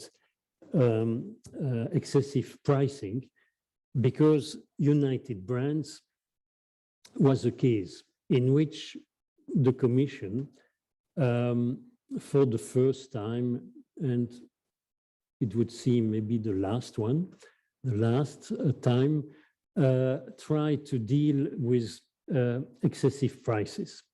And this case is very interesting because it occurred at a time which, in fact, makes me think of the current times, where we are again concerned about inflation after having for decades forgotten all about that, because United Brands was precisely a case, mid-70s, in which there was huge inflation, persistent inflation, and this coming after the 30 years of continuous growth that Europe experienced after the war. And this inflation occurred not only in Europe, but also in the US.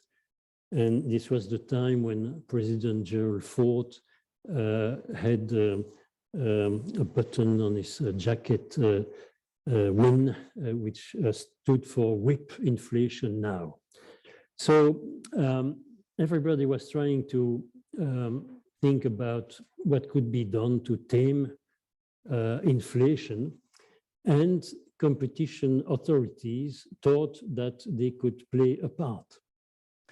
And so it started with the German Bundeskartellamt, which developed concept of als ob Wettbewerb, so as if competition, saying, well, to see whether a price is excessive, you should look at prices in a competitive market and see whether there is a difference. So everybody, the OECD was studying also the possible use of antitrust to deal with inflation. And this is how United Brands landed on the Commission's desk. And this was a case which had started with a dumping complaint, a complaint by wholesalers and ripeners in Ireland that United Brands was dumping its bananas in Ireland. And at that time, there were no economists working for the Commission, and sometimes the investigations were very sloppy, to use the right term. And the first questions which United Brands received from the Commission were about the prices charged in Ireland and whether these prices yielded a profit. And United Brands said, yes, they are profitable. And then the Commission staff seeing that, well, this was a case about pricing, there was this concern about inflation. So maybe let's see whether we could not have a case on excessive pricing here. And so the investigation continued, and at the end of the investigation, the Commission told United Brands, you are charging excessive prices on the continental markets in which you operate in Europe.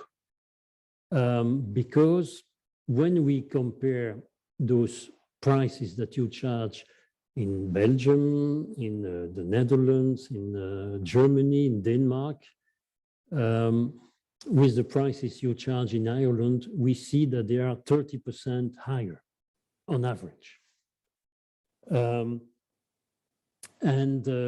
Well, United Brands was very surprised to hear that, because the price at which they were selling the bananas in the market was the same, or more or less the same everywhere. There were slight differences from one market to another, which in fact was a finding, another finding of abuse made by the Commission, but not these huge 30% price differences. But then the United Brands was wondering how could the Commission make that finding? And the reason why the Commission made that finding was that they were comparing the prices on a basis which yielded this price difference. What was this basis? The bananas arrive from Latin America, where they are discharged in ports like Rotterdam or Bremerhaven. And for the continental markets, the continental customers, the customers come to the harbor to take the bananas, which are sold off rail, so off the boat. Transportation costs is paid by the customer. But for the Irish bananas, there was a special situation, because United Brands used to have its boats stop in Cork in Ireland to unload the Irish bananas. But they thought this was too expensive to stop a whole ship just for the small volume sold in Ireland. And so they said, we will just have these bananas go to Rotterdam, and from there we will use trucks to carry them to Ireland. And the Commission deducted the cost of transportation from Ireland to Rotterdam from the price of the bananas. And this is where this 30% difference came from. But of course, when you consider the context and why these bananas were transported by truck from Rotterdam, which was to save costs, affecting the cost of the entire cargo, a more appropriate cost allocation would have been to allocate that cost over the entire cargo, not just the part of the cargo sold in Ireland. And if you were to do that, you would have seen that the prices were approximately the same. And so in that case, the court annulled the finding of abuse in relation to excessive pricing, because the court said, well, the Commission, have you conducted a cost analysis? The Commission had not conducted a cost analysis. It just relied on price comparison.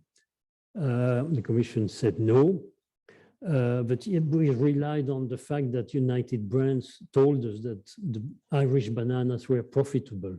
Something, of course, that United Brands subsequently corrected when it saw how the Commission was misinterpreting that admission. And so there was really nothing about cost. The Commission also had compared the cost of United Brands bananas with the price of unbranded bananas. But, well, these were different products. And also with the cost of other branded bananas, but there the price difference was just a few percent, and the court found that this was not a significant difference, and so gave the benefit of the doubt to United Brands and annulled the finding of abuse. Now, in the Commission's report on competition policy, which was issued in 78, something like that, the Commission already confessed that, well, using competition law to deal with inflation, that's not a good idea. And conducting price investigations on excessive prices. This is not an easy thing to do because it's very difficult to assess what is a reasonable price. In addition, in United Brands, there was also another funny aspect of the case in the sense that the question was, can the competition authority set prices? And in the United Brands decision, the Commission had indicated that it considered that the United Brands prices were too high by 30%. So that was the extent of the abuse. And the decision contained an order to United Brands to stop the infringement. And so we went to court on this, and we told the court, we have an order, in fact, to stop the infringement. The infringement is that the prices are 30% too high, but banana prices change every week. And the changes between two periods of the same year, the difference can be quite substantial, but anyway, they change every year, every week. So we have to reduce the price by 30%. How do we do that? What price? By average. How do you compute an average price reduction on a price which changes every week?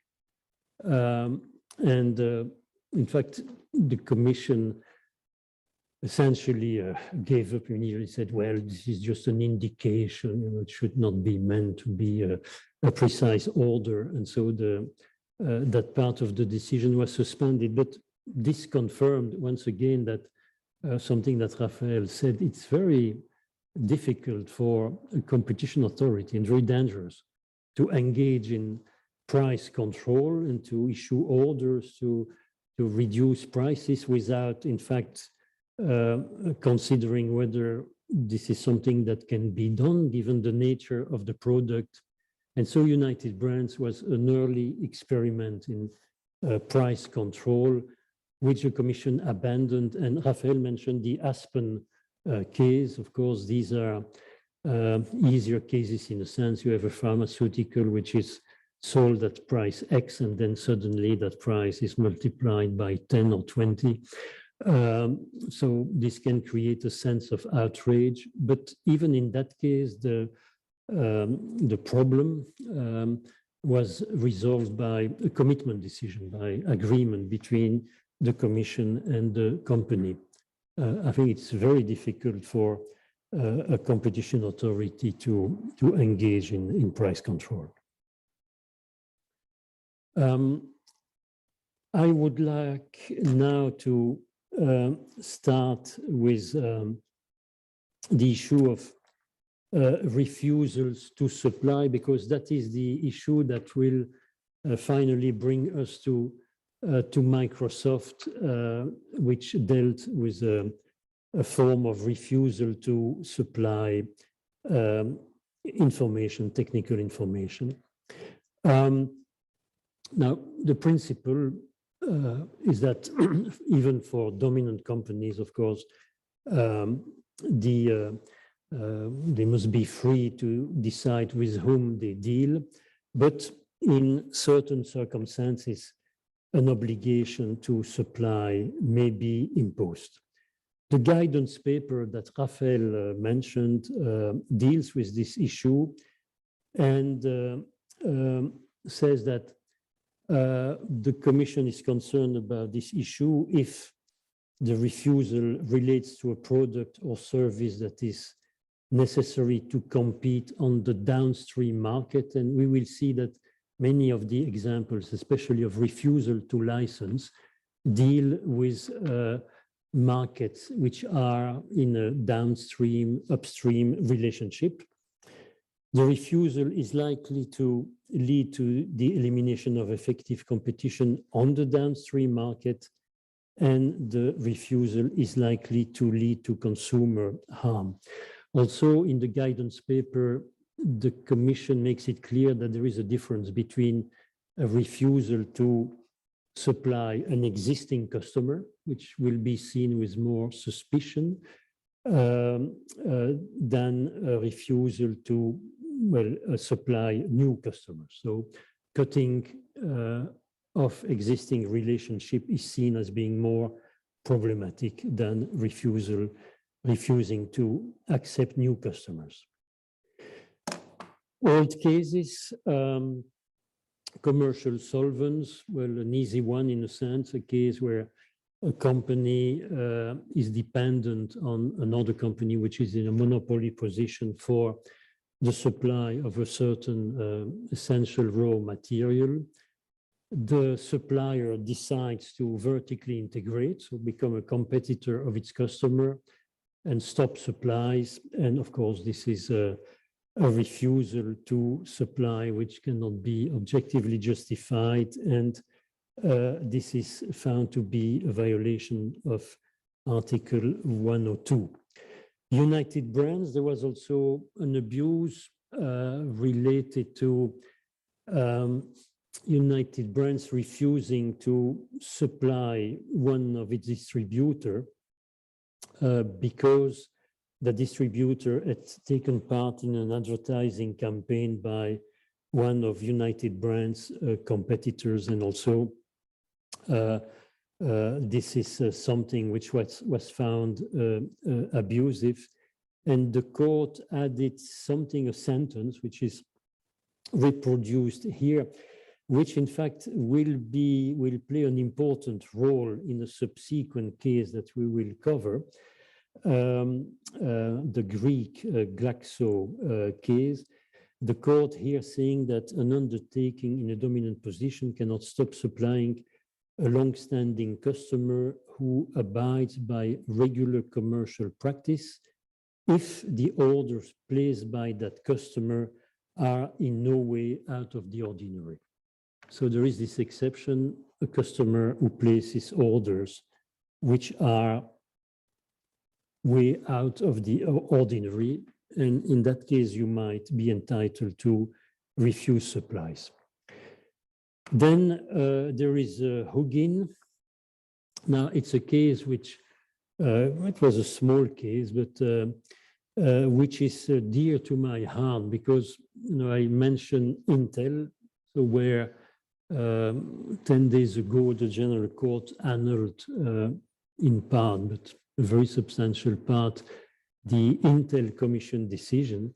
And this is something I'd been waiting for 40 years, because the last time this happened, this was in Hugin, a case from 1978, in fact, the judgment in 1979, where the Court of Justice annulled an abuse of dominance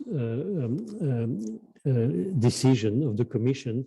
And since then, except for some minor annulments or an annulment based on procedural grounds, there has been no annulment of abuse of dominance cases. But Hugin is a case that everybody has forgotten, which involved a company, a Swedish company, supplying cash registers, so a product which has disappeared.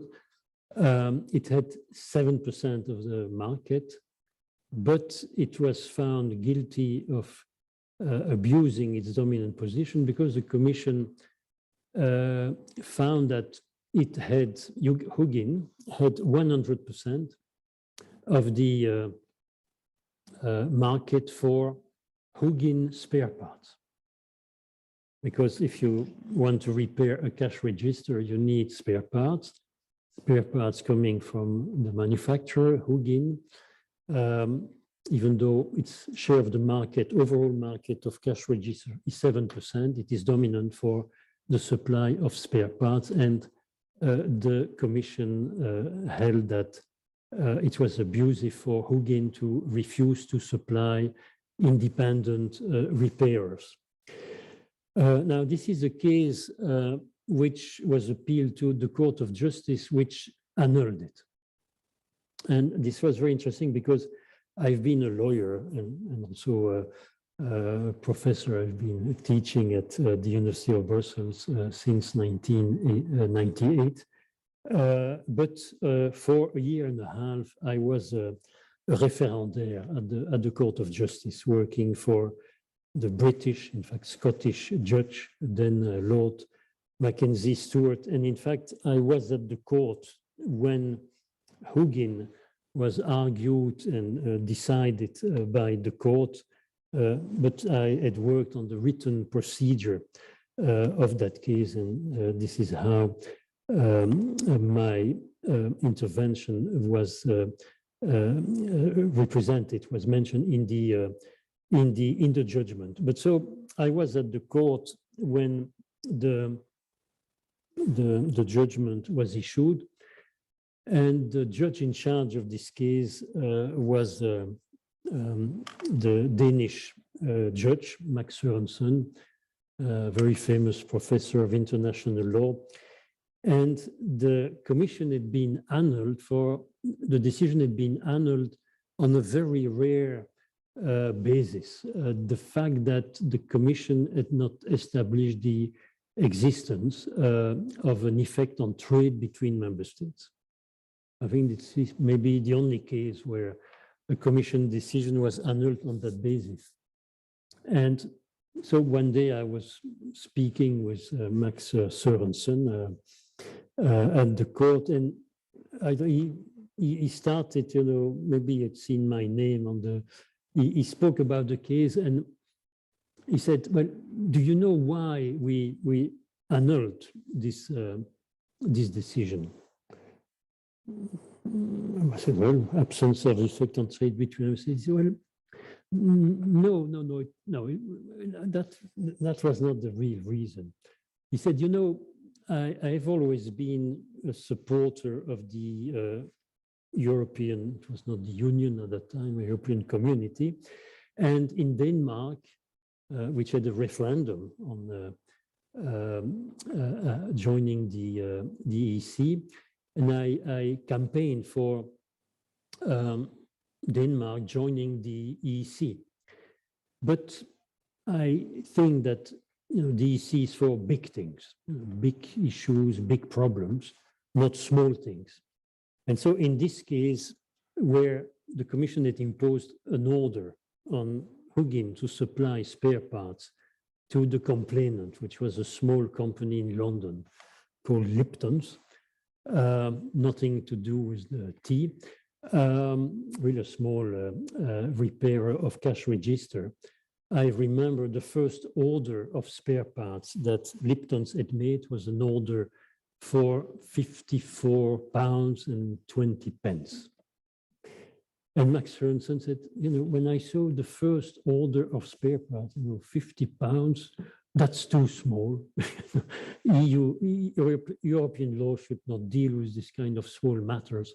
And so this is why I convinced the court to annul the decision due to absence of effect on trade between member states. So you see sometimes how decisions are made, very surprising. But the fact is that this was the last time that an abuse of dominance decision was annulled. The next decision, I jump in time, 2008, GSK, and this is the case to which I refer when I was mentioning United Brands. A very interesting question of refusal to supply in the pharmaceutical market.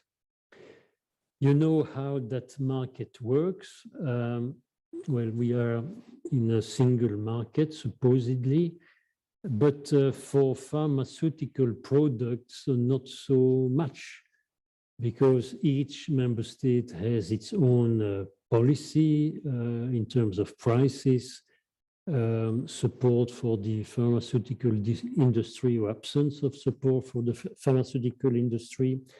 And as a result, you have sometimes huge price differences between member states. So you have some member states which ensure that the prices for patients are as low as possible, and others where they are much higher, like the UK, for example, well, Germany, France. And so there was a huge trade in parallel exports from Greece to the rest of Europe. And GSK was very unhappy about this because, in fact, the main beneficiaries of that parallel trade were the traders. The product coming from Greece was sold to patients at prices which were not that different from the prices of the products obtained locally, but there was a huge profit to be made in the price difference. So GSK had tried to refuse orders from Greek distributors, which they felt were ordering too much compared to the needs of the Greek market. So the case went to the Greek Competition Authority, which ordered GSK to meet all the orders. And so the question was, is a company which, well, is in a dominant position, of course, for the products that were needed, GSK was sometimes the only supplier, so dominant. So does it need to supply unlimited quantities? Does it need to cover all the needs of wholesalers? And the Court of Justice was asked by the Court of Appeal in Greece, which had to rule on the legality of the Greek Competition Authority decision. And so the court referred the question, preliminary question, to the court in Luxembourg about whether a company in a dominant position had an obligation to provide unlimited quantities. And the court gave a very ambiguous answer because, of course, this question was at the heart of the single market policy. The idea that you cannot introduce barriers to trade between member states, even if you are in a market where governmental intervention creates huge price differences, which are beyond the control of the companies operating in that market. But the Commission, the court have always considered that this principle was so important that it needed to be applied no matter what the circumstances were. And so in its judgment, the court says that, of course, trade between member states may not be interfered with, but relying on the sentence of United Brands that we have seen, the court said a dominant company's obligation to supply is not unlimited. The company, even if dominant, may refuse to supply quantities that are out of all proportion to those previously sold by the same wholesalers to meet the needs of the market in that member state. So in fact, allowing GSK to determine how much it is prepared to supply to each of the Greek wholesalers based on an assessment of what that wholesaler needs to supply the Greek market, and also looking at how much the wholesaler ordered in the past. So in fact, the possibility of organizing a system of rationing to ensure that the quantity put on the market in Greece does not exceed too much the quantity needed to supply that market. So in fact, limiting the flow of parallel exports. now here a case which is often mentioned as a case dealing with essential facilities, where special situation in Austria where you have a company which has a very extensive distribution network for the delivery of newspapers everywhere in Austria, and then a smaller competitor saying, well, I need, of course, to deliver my newspapers everywhere in Austria. I don't have a well-established delivery network, so please help me delivering my product. I need to rely on your distribution network, you, the dominant company, so that I can compete with you. And so the question was whether it was really indispensable for Bronner, who was the complainant, the claimant, to rely on the existing infrastructure of media print, its big competitor, or not. And the court essentially said no, and some people have read this judgment are saying, when you operate an essential facility, really you have a position such that your competitors need to use your distribution channel, or you need to use a facility that you control, like a port, for example, then you may be under an obligation to, in fact, offer that service, offer that product, but it should be an essential facility, not simply a convenient facility. So if it is easier for you, Bronner, to piggyback on the media print distribution network, that's not enough to create an obligation to give access by the dominant company. Clearstream, it's also a similar case, which I will skip. And then here we enter into a very interesting area, which is the area of refusal to license. So here we are not talking about supplying a product, it's supplying a license, supplying a right to use an IP right, a right to use information, an obligation to provide also information which is protected by IP rights. And it starts with the early cases where the Commission accepts that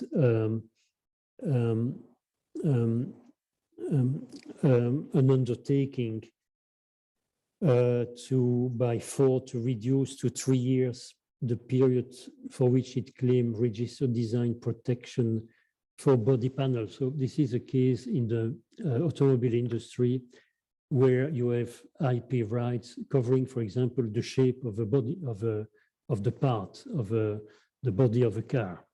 So preventing anybody from even manufacturing that part. And so the Commission considered that this was a bit abusive to exercise that kind of right. And so there was an undertaking offered by FOR to limit to 3 years that period of exclusivity. Now, again, in the car sector, Volvo Weng, the fact that you refuse to give a license, for example, to produce a part, an automobile part, covered by an IP right is not in itself an abuse, but if the refusal is arbitrary, if you also, that was reminiscent of Ugin, if you use this right to prevent third parties from making spare parts. If yourself, you sell your spare parts at high prices, or you no longer make spare parts for a particular model, then in that case, your refusal to give a license could be abusive. And then we have, well, a trilogy of cases. First, McGill, followed by IMS Health, culminating in Microsoft. And the common characteristic of the first two, McGill and IMS Health, is that they deal with very strange IP rights. And in fact, we will see even non-existing IP rights. But they form the foundation for Microsoft, which dealt with, well, serious IP rights, but we will see in a few moments. McGill, well, it's a case which, well, is difficult to describe and discuss today because it's really vintage, 1995. It occurred in Ireland, where at that time there were only 3 TV channels. Each TV channel was providing its weekly programs to the newspapers, but there was no comprehensive TV guide covering the 3 channels together. So a company, McGill, decides that, well, there is an interesting new market there. So they decide to produce that guide, but there is a very special situation in Ireland, which also existed in the UK. There is an IP right covering TV programs, a copyright. So the mere listing of the programs. So, well, for example, well, 8 o'clock, the news, 8:30, a movie, 10 o'clock, well, at the time, Dallas, you know, well, 11 p.m., the news again. You know, if you would print this, you would violate the copyright of the TV company, TV distributor. So McGill approaches the 3 channels and asks for the right to reproduce their programs, and they all refuse. So initially, the lawyer for McGill, who subsequently became a judge at the Court of Justice, considered bringing a case for cartel conduct because all 3 had refused. And well, he thought maybe there was a kind of concerted practice here. But then he brought the complaint to the commission, which said, no, there is an abuse of dominance aspect here.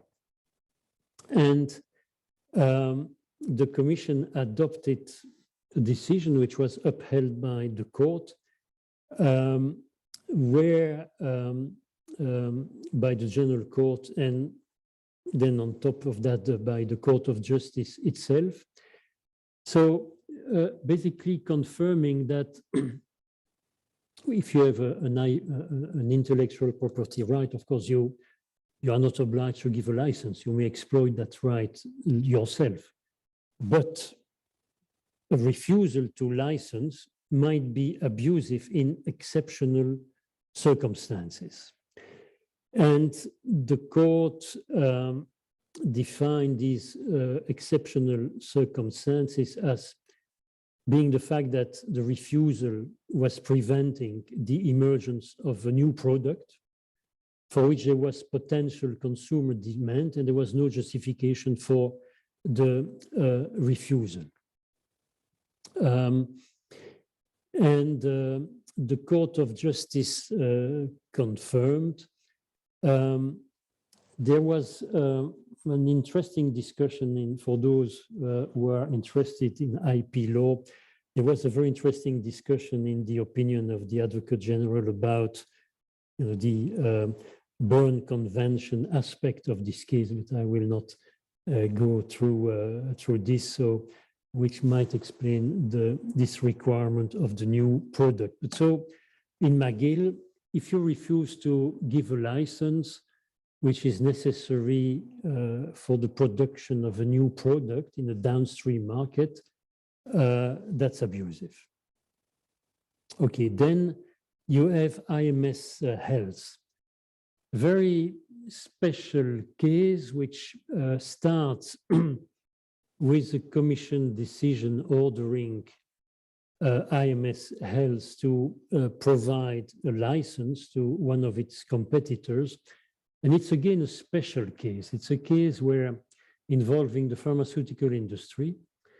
IMS Health, it's a company which still exists today, which provides information to the pharmaceutical industry about the sale of medicine. So and it does this in Germany. It did that on the basis of a map of Germany, consisting of 1860 bricks. So essentially, it was a map of Germany divided into 1860 small pieces, and they were so small parts of the territory of Germany, in which there would be at least 3 pharmacies, so that there would be no possibility of identifying too clearly, who was buying what. And the information about consumption of medicine was provided to the pharmaceutical industry on the basis of this 1860 brick structure, which in fact had been developed in cooperation with the German pharmaceutical industry. So the German pharmaceutical industry expected to receive that information on the basis of that structure. And a few employees of IMS Health Germany decide to create their own shop, offer this service to the customers of their former employer, which of course does not like that at all, and immediately sues them and says, you cannot use the 1860 brick structure because this is covered by an IP right on databases. So please stop immediately. The small company went to the commission, which issued an interim decision. That was also something very rare, which was suspended by the general court in a very strange procedure, which initially was ex parte. I had never seen that. So the president of the court, the general court, which was still called the court of first instance, so giving this injunction ex parte and then having a hearing with the defendant. But so this puts off the commission, which stops the proceeding. But at that point, the case, in fact, jumps to the Court of Justice, because the German court in front of which the case has been brought raises a question, preliminary ruling from the Court of Justice, and asking, well, is the refusal to supply the license a violation of Article 102? And so there is a judgment of the Court of Justice on this, where the court, well, summarizes the position and says that for the refusal to be abusive, 3 conditions must be satisfied: emergence of a new product for which there is a potential consumer demand, so that's McGill; refusal is unjustified, again McGill; and 3, as such as to exclude any competition on the second market.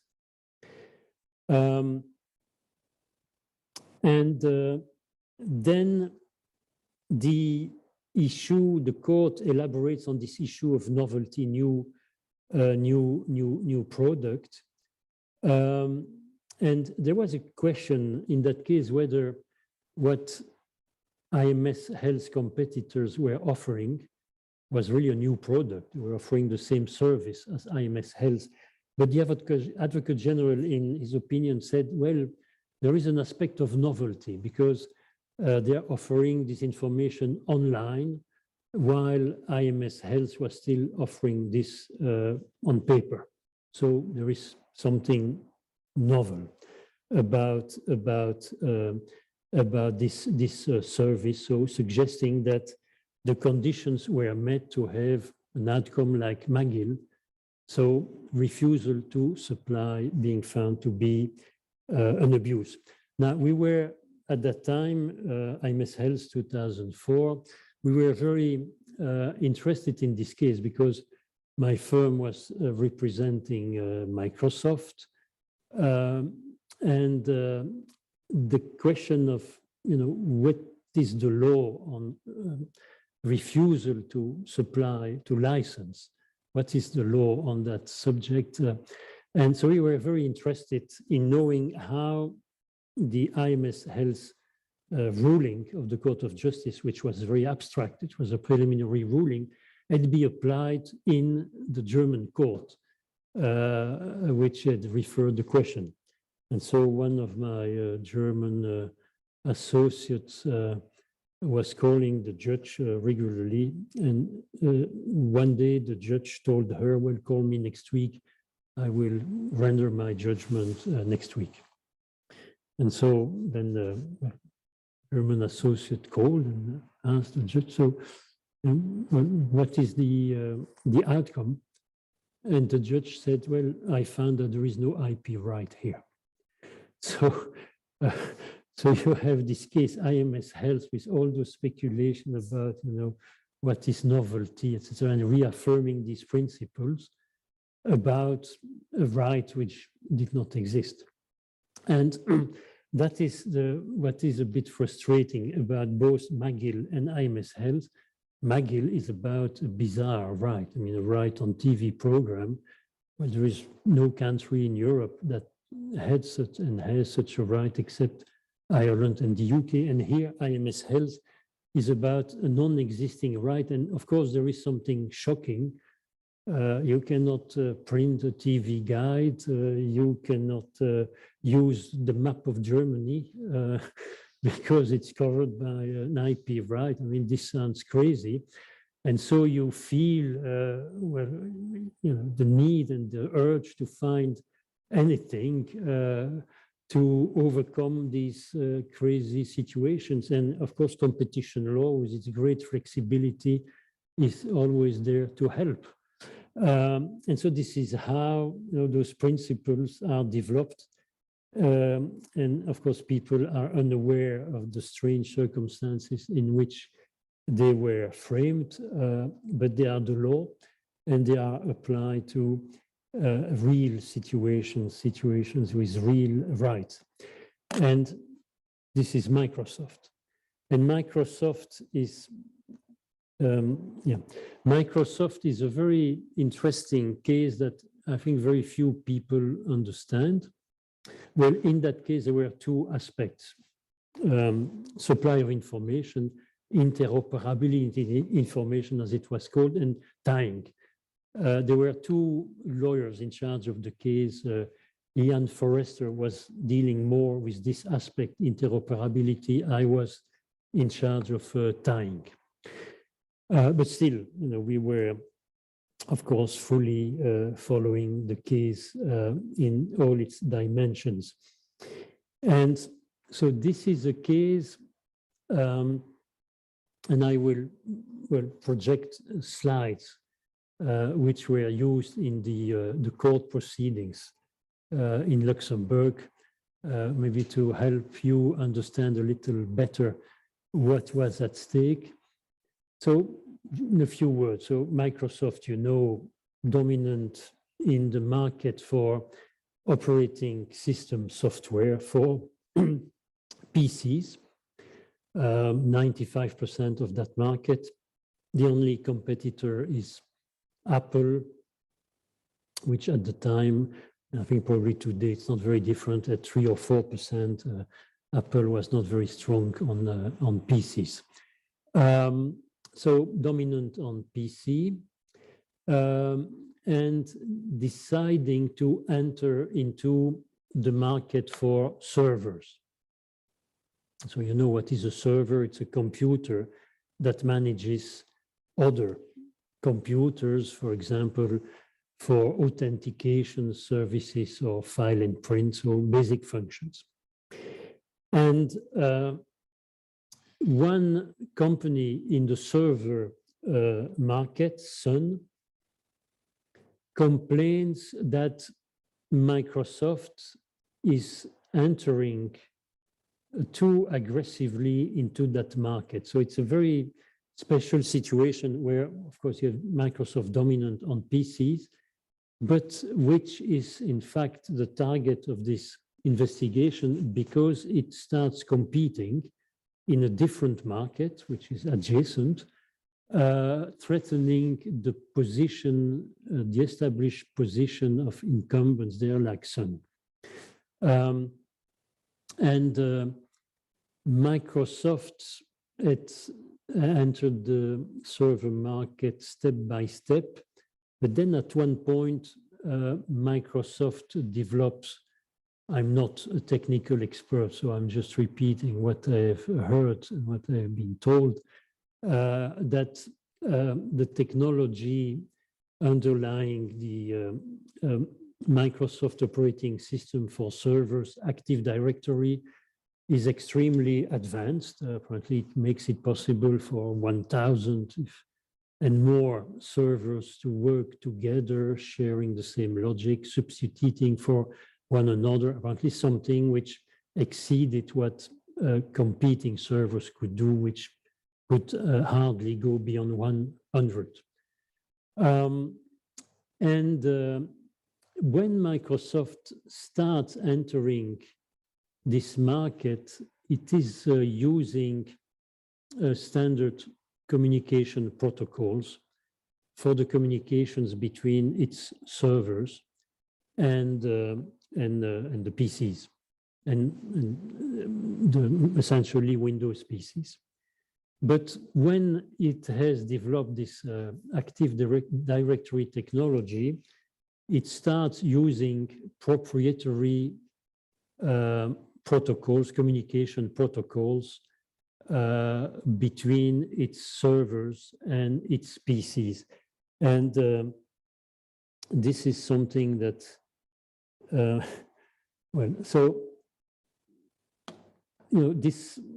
market was defined in that case as the market, in fact, for cheap servers, the ones which offer these three functions. So servers costing less than $50,000. So low-end servers, in which Microsoft was developing quickly. Okay, so these are, well, this is how it works.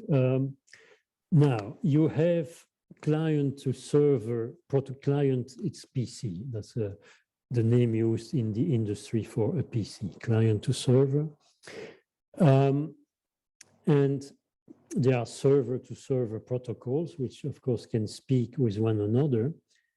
But then, and this is the important slide, is that in fact, for Microsoft, after it developed Active Directory, and for, in fact, its competitors in that market, like for example, Sun, you have what was called the blue bubble. Since all the servers can be seen like the components of a huge computer, many servers connected with one another have the power of a mainframe computer. So they communicate among themselves. And of course, they communicate with the PC. And in order to be able to communicate among themselves, they must share the same logic. So which means that, well, if you were to take here, you know, if you were to take a network of Microsoft server, you could not integrate into that network an alien server, but the same is true also for the other servers. You cannot integrate a Microsoft server in a network of Sun servers. And so what Sun was asking Microsoft to do was to provide interoperability information so that a Sun server could be dropped into a network of Microsoft servers and would be able to communicate with them as if it were a Microsoft server. So they were not asking for the right to be a perfect clone of a Microsoft server, no, but to have, in fact, access to the internal logic, internal protocols, so that they could have their servers dropped in a network of Microsoft servers, something that Microsoft could not do in a network of Sun servers.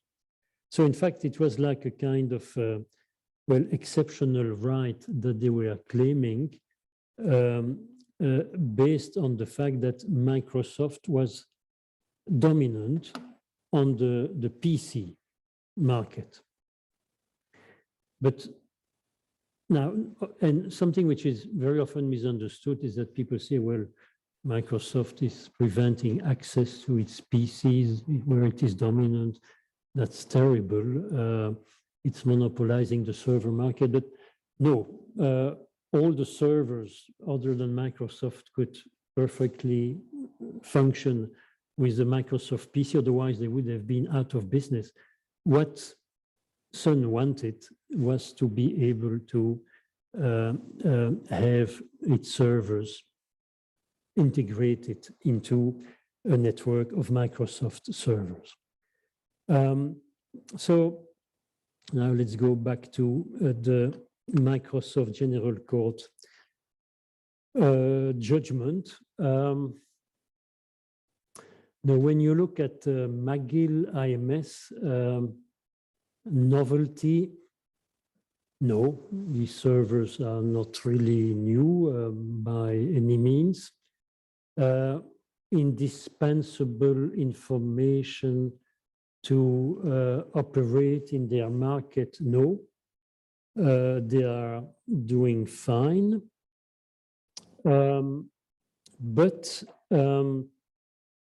in fact, in the judgment, the General Court extends that McGill IMS held case law and says that because Microsoft previously was using interface protocols which were publicly accessible, it's abusive to change that situation. And it's no longer a question of preventing the emergence of a new product, but it's the idea that if Microsoft does not provide this information, then competitors might be reduced to the margin of the market. So Microsoft's refusal was abusive. Now, this aspect of the case has given rise to enormous litigation. In fact, when you look at the Commission website, you will see there is a series of Commission decisions about compliance with the order to provide the information, because there have been disputes about exactly what kind of information would be supplied. And there are stories within Microsoft about to find how to describe the information needed to comply with the decision. They had to call back engineers which were retired because people had forgotten, how all of that had been done. And so it took an enormous amount of time. It took also daily fines because the Commission imposed daily fines on Microsoft to force it to speed up the supply of information. And then there was a dispute about the price of that information. The Commission in its decision said that the Microsoft had to supply that information at reasonable prices. But how much? Not been spelled out. And so Microsoft, which in fact was supplying the same information in the US, because of course there was a parallel case in the US, and Microsoft had also offered in the US to provide that information, but under different conditions. But still, it was offered at a price 3%. And so the Commission presents that price 3%. And the Commission conducts market analysis and comes back and says too high. And the Commission adopts a decision imposing a daily fine on Microsoft of, I think it was €2 million per day, which was subsequently increased to 3 million, and produces a statement of objections. Then, of course, well, Microsoft is surprised, 2 million a day, so every day, Saturday, Sunday, Easter, Christmas, or whenever you get up, it's 2 million more. They write, the General Counsel of Microsoft writes to Philip Lowe, the Director General for DG Competition at the time, a letter in which it says, well, you have sent us a statement of objections, very long, 70 pages, but in it, we do not find the number that we have to apply. And then there is this sentence, which is a true sentence from that letter. If you know this number, please let us know and we will apply it. Reply of Philip Lowe: it is for Microsoft to decide in its on its own volition, the price of its products. So the Commission only checks whether the prices are reasonable. So, but you can make another proposal. But in the meantime, 1 million, 2 million, 3 million a day. So Microsoft thinks maybe it is seen kind of sign that the number could be 1%. There was 1% mentioned in one of the reports used by the Commission, and so they offer 1%. And 30 days later, and probably 90 million euro of daily fines more, the Commission replies too high, again, without giving the number. And finally, this issue is resolved when, well, quote unquote, when the General Court rules on the Microsoft appeal that was in 2007, and dismisses the appeal, except on one point, which turned out to be very important. The General Court annuls the Commission's order to Microsoft to appoint a trustee at its own cost, who would have the power to supervise Microsoft's activities. And so that was annulled by the court, which in fact created a problem for the Commission, who no longer had a technical expert at its service to monitor the company. But Microsoft being subject, at that time, the daily fine was 1.5 billion euro. So they feel they have enough. They also, to some extent, lose faith in the judicial system here, and they say, okay, we settle. So we don't appeal to the Court of Justice. And concerning the price, of course, what the price that the Commission wanted was zero, or something very close to zero, but did not dare to impose this on Microsoft because, well, that would have looked bad. It wanted Microsoft to voluntarily propose that number. And so the deal was, well, a kind of strange license, which was not really a true patent license. It was, I won't enter into the details, at a price of $50,000 one time. And the reason why the Commission wanted such a low price is that Sun was no longer interested in this. You know, Sun never produced a single server using that information. There was interest from the open source movement, and of course the open source people don't charge royalties, they don't pay, and so they were not interested at all in obtaining information for which it would be a royalty, which would be a percentage of the price of the product, so hence this lump sum. But then, so Microsoft thought that that problem had been settled. No, 1 year later, the Commission adopts a decision on the daily fine, because under Regulation 1203, the purpose of the daily fine is to force a company to do something.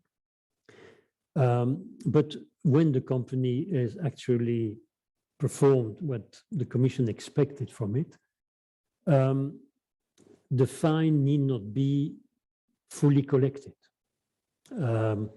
because the purpose is not to make money for the Commission. The purpose is to force somebody to do something.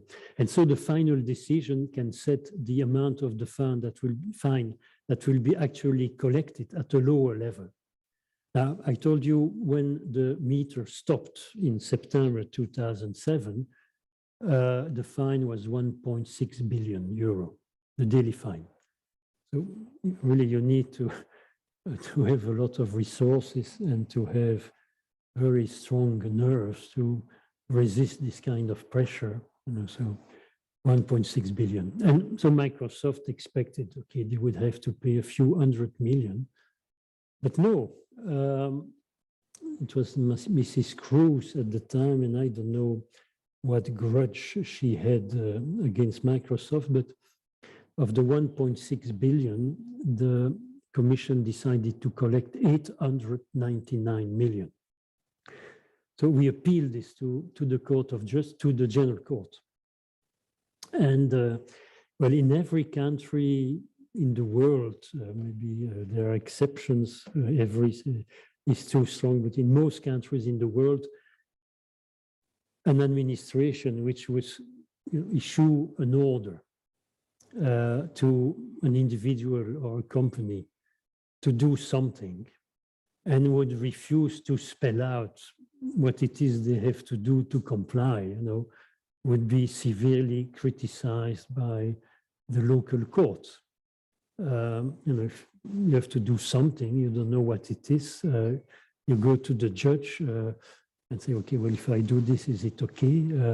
And the judge says, well, it's up to you. You know, I just check, I will tell you later whether it's fine. And so we thought that the General Court would have sympathy for Microsoft on this, because it was clear that the Commission was really blackmailing Microsoft to offer a very low number. Well, we heard, because sometimes there are rumors, we heard that initially we were winning this case completely. Then we heard rumors we were losing it completely, and then rumors that, well, it would be somewhere in between. And the somewhere in between, I recommend the reading of that judgment, especially the last pages, where the General Court dismisses every single argument made by Microsoft. And then at the end, there is the section on unlimited jurisdiction. The court has the power to, well, annul a fine, but also the power to increase it, but also the power to decrease it. And we had submitted many arguments justifying, the use of this power to reduce the fine. And again, when you read them, every single them is rejected. So the fine was 899. And then accordingly, the fine is set at 850. So, kind of gift of 50 million like that for no reason. So this was the in-between situation that some people had said we would experience. So, and this is an example of how arbitrary and discretionary the unlimited, really unlimited jurisdiction of the General Court can be. It can set the fine at a lower amount for no reason. So I was happy, of course, about that outcome. At least we had something, but no, really outrageous judgment. Okay, so time flies. Maybe you need a break. Yes. Okay, so let's break before we move to, before we stop, conclusion about Microsoft. So this is the summary of the judgment on this question of obligation to provide information showing how the court has expanded on McGill and IMS health. Okay, so let's have a break now for 10 minutes for the final section of this presentation, which will be a lot about Intel.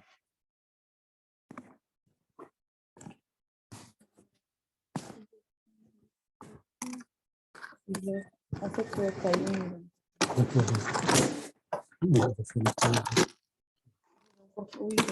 Je vais le faire.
Bien, parfait. Okay, so let's move on. Tying. So this was the other abuse in the Microsoft case. So I will skip these slides to go.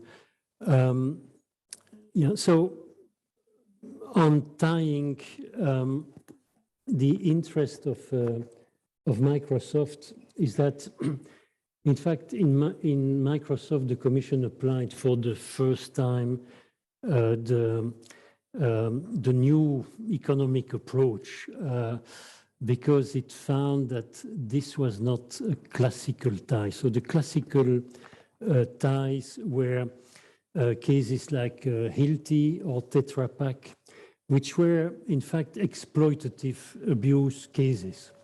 For example, Tetra Pak, a company that produces equipment for packaging,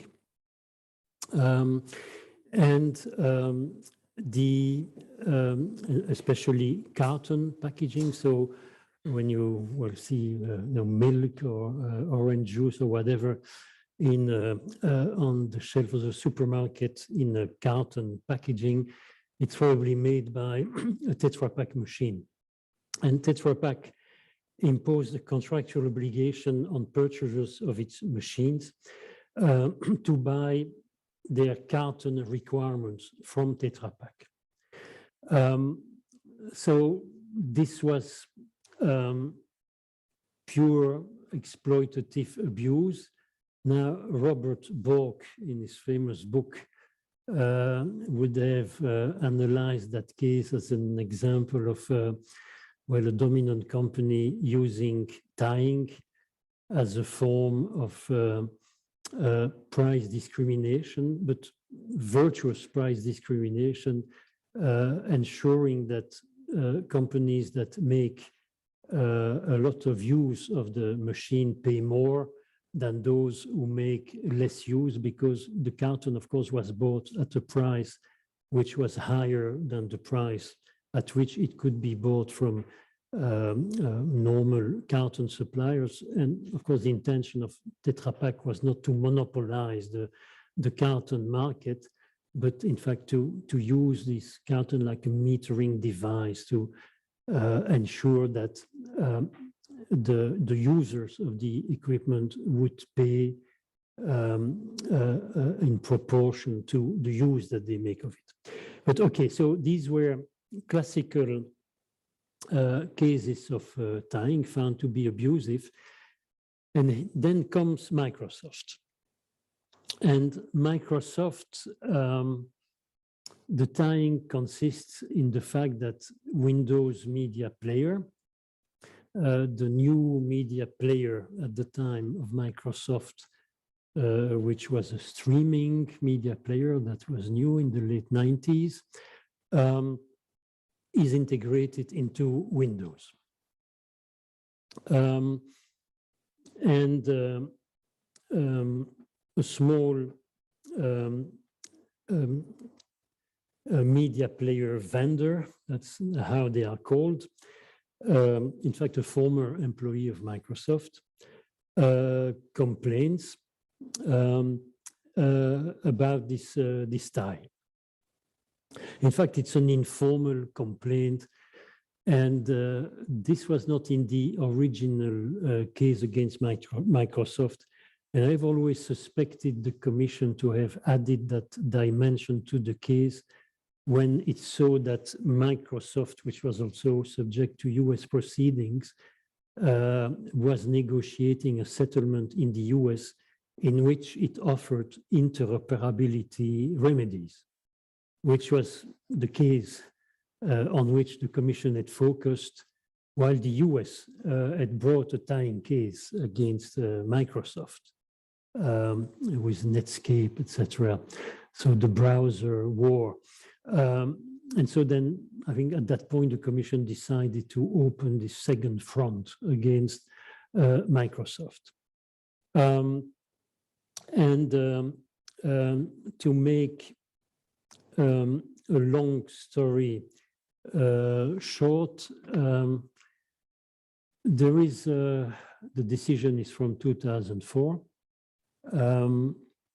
There is a relatively long settlement process where the Commission is discussing remedies with Microsoft, and untying the remedy that Microsoft is proposing is to make it possible for 3 media players to be added to Windows. So in fact, having more tying, but this time benefiting the competitors. Well, but it's the principle of homeopathy. You fight, evil with evil. Also offering to have 20 media players if the Commission wanted on a CD that could be offered for free by Microsoft for a year or something like that. So essentially making it possible for other media players to be installed on Windows. But settlement discussions failed. The Commission, for some reason, preferred a decision than a settlement, especially since at that time it was before the entry into force of Regulation 1/2003, and so the settlements were informal.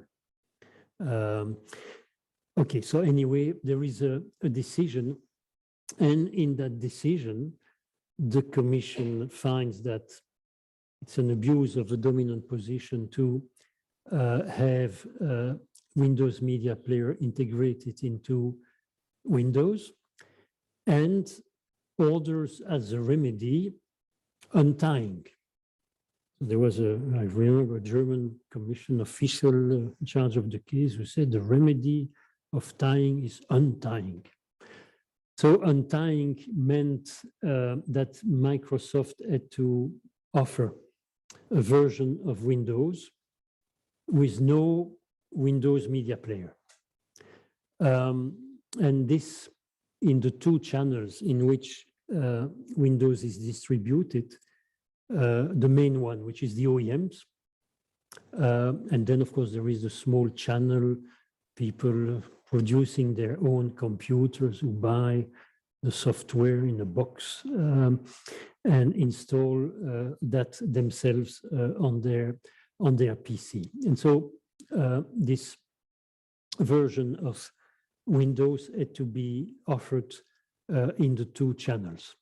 Now, the Commission insisted that it be offered with a neutral name.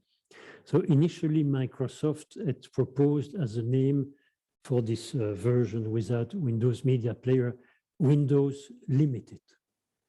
But the Commission thought this was not very nice to call this limited. It was denigrating.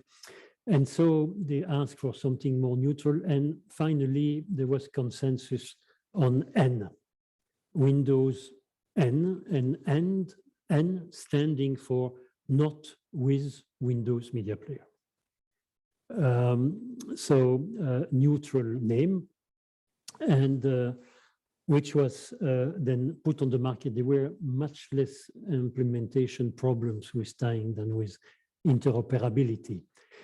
And by the time the case was moving to the hearing at the General Court, of course, there was experience about what had happened with that remedy. And the picture was not very nice. No OEM had taken a version of Windows without Windows Media Player. And as far as the version available for consumers was concerned, there was practically no interest. Only collectors or hobbyists would buy. I should have brought the box that I have of XPN. One day it will fetch a high price on eBay or whatever. because this was something that nobody bought. Why? Because, well, now why? Now, some people have complained about the fact that the Commission should have realized it wouldn't work because since media players were available for free on the market, the Commission did not require a price difference between the two versions of Windows. It simply insisted that the version without Windows media players be not offered at a higher price than the other one.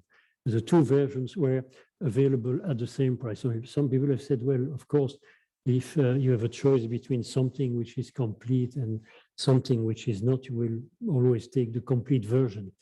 But it's more complicated than that. And when you say that, it looks as if the remedy was extremely stupid, and it was not. There was a logic behind the remedy, but the problem is that this logic had not been tested against market realities. The logic was that the Commission thought that if the OEMs could have a version of Windows without Windows Media Player, then a company like Real Networks, the company that had complained, then could approach them and offer a deal whereby they would share their income with the OEM.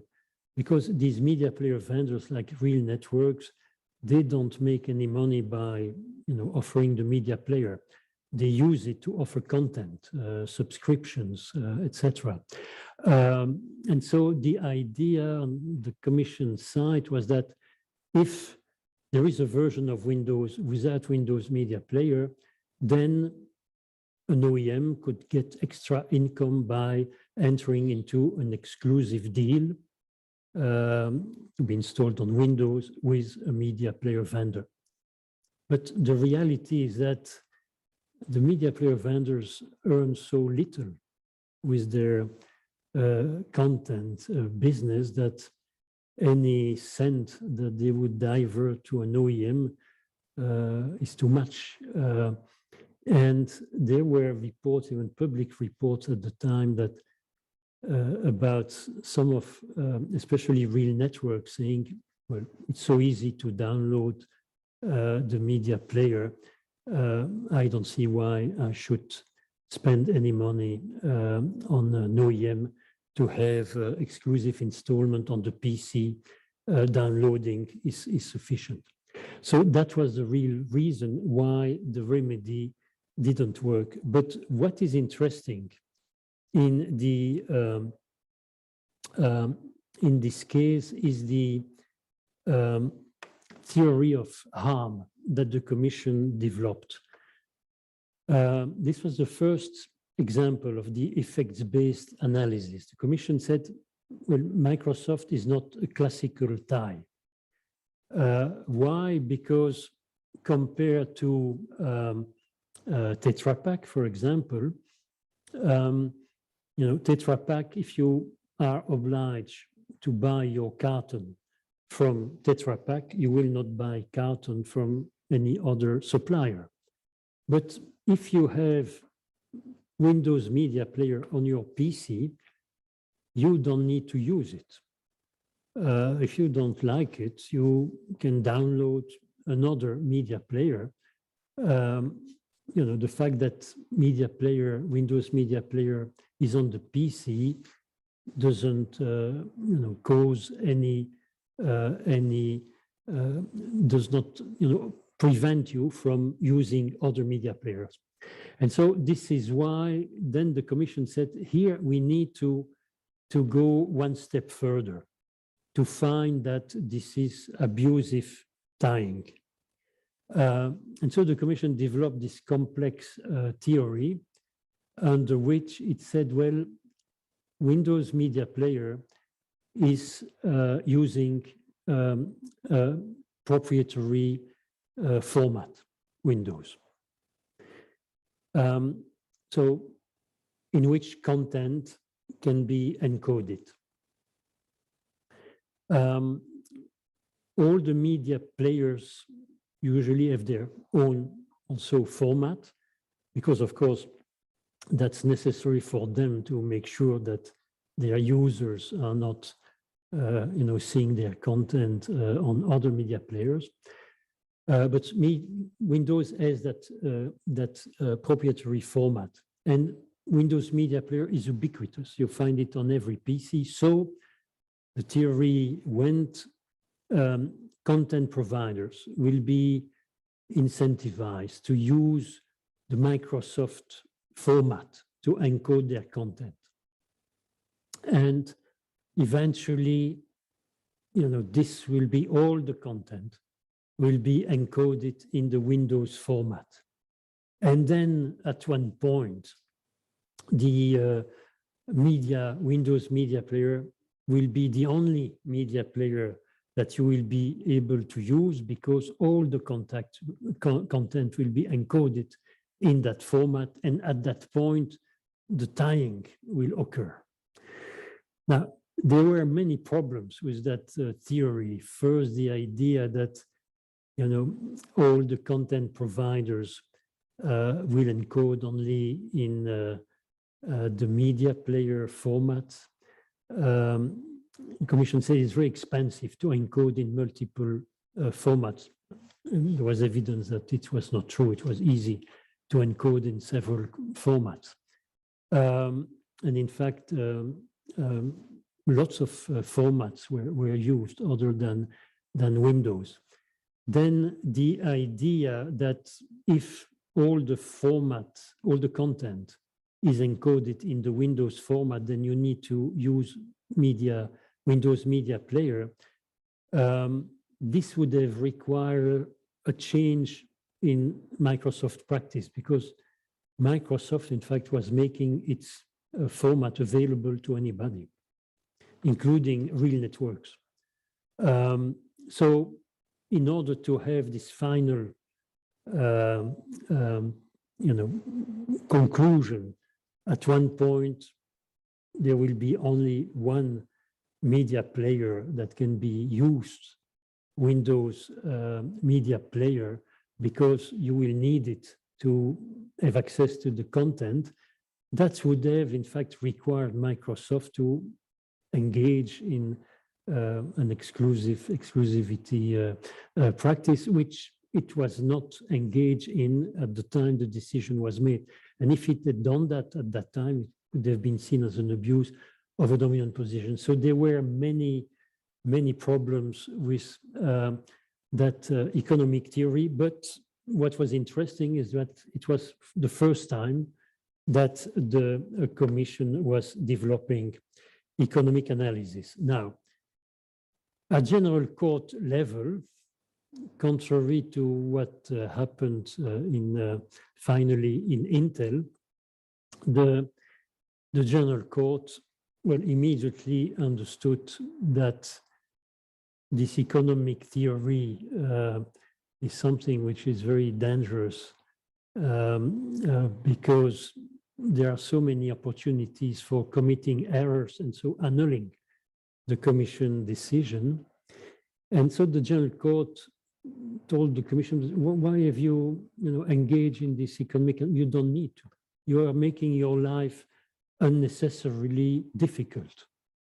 All that you need to have an abuse here is to show that, Windows Media Player and Windows are two different products. You cannot obtain Windows without Windows Media Player. And in terms of foreclosure, which is a requirement that was added in ILTI and Tetra Pak, you didn't have this requirement of foreclosure. That's a kind of reflection of the new economic approach.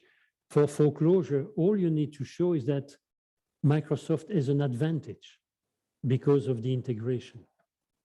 It has a competitive advantage which it grants to itself, and that's all you need to show for the practice to be abusive. Now, there was an argument raised by Microsoft that, your theory of harm, this effect on competition, is very speculative.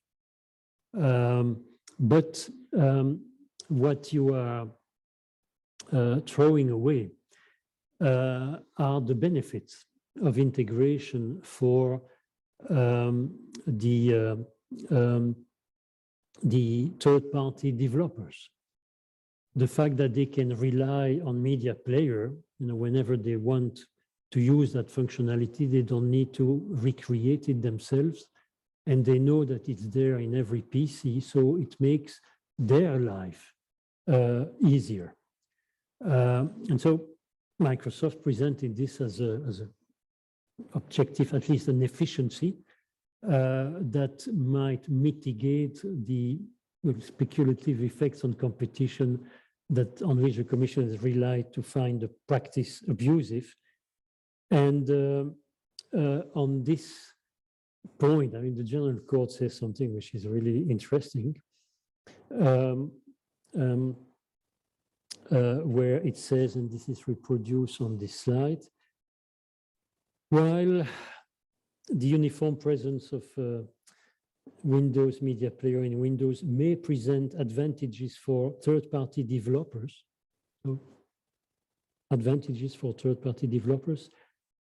this is precisely one of the main reasons why the Commission correctly took the view that the bundling led to the foreclosure of competing media players.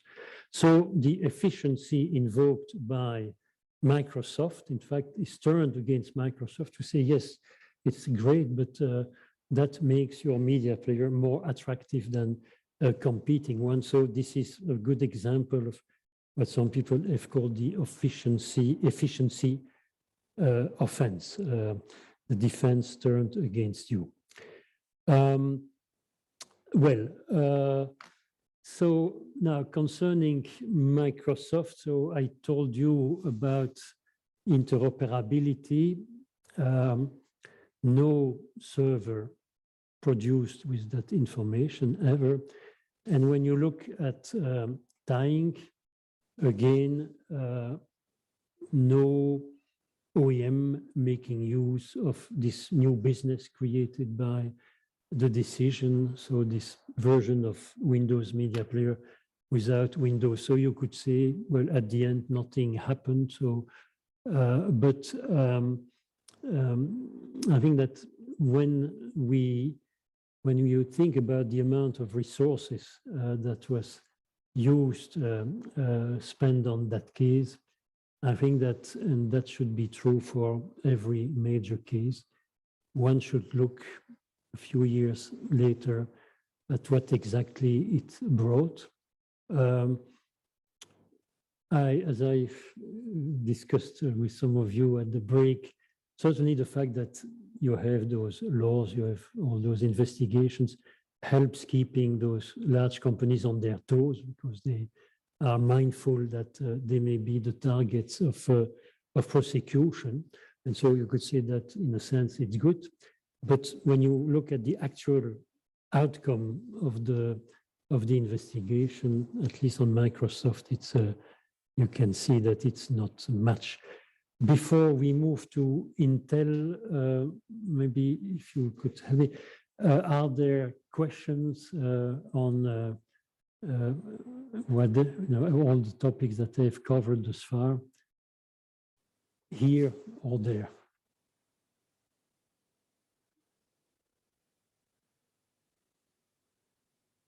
Well, is the speech that clear? So.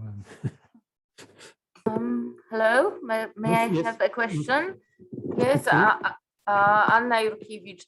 I have a question regarding refusal to deal or refusal to supply. So is it so that the argument is only, how to say, right or true when the access to, let's say, supplies or to facilities is, well, indispensable? Yes, it's not enough that other resources are, let's say, less convenient. Yes, because I believe there might be a case that the dominant company has, let's say, some,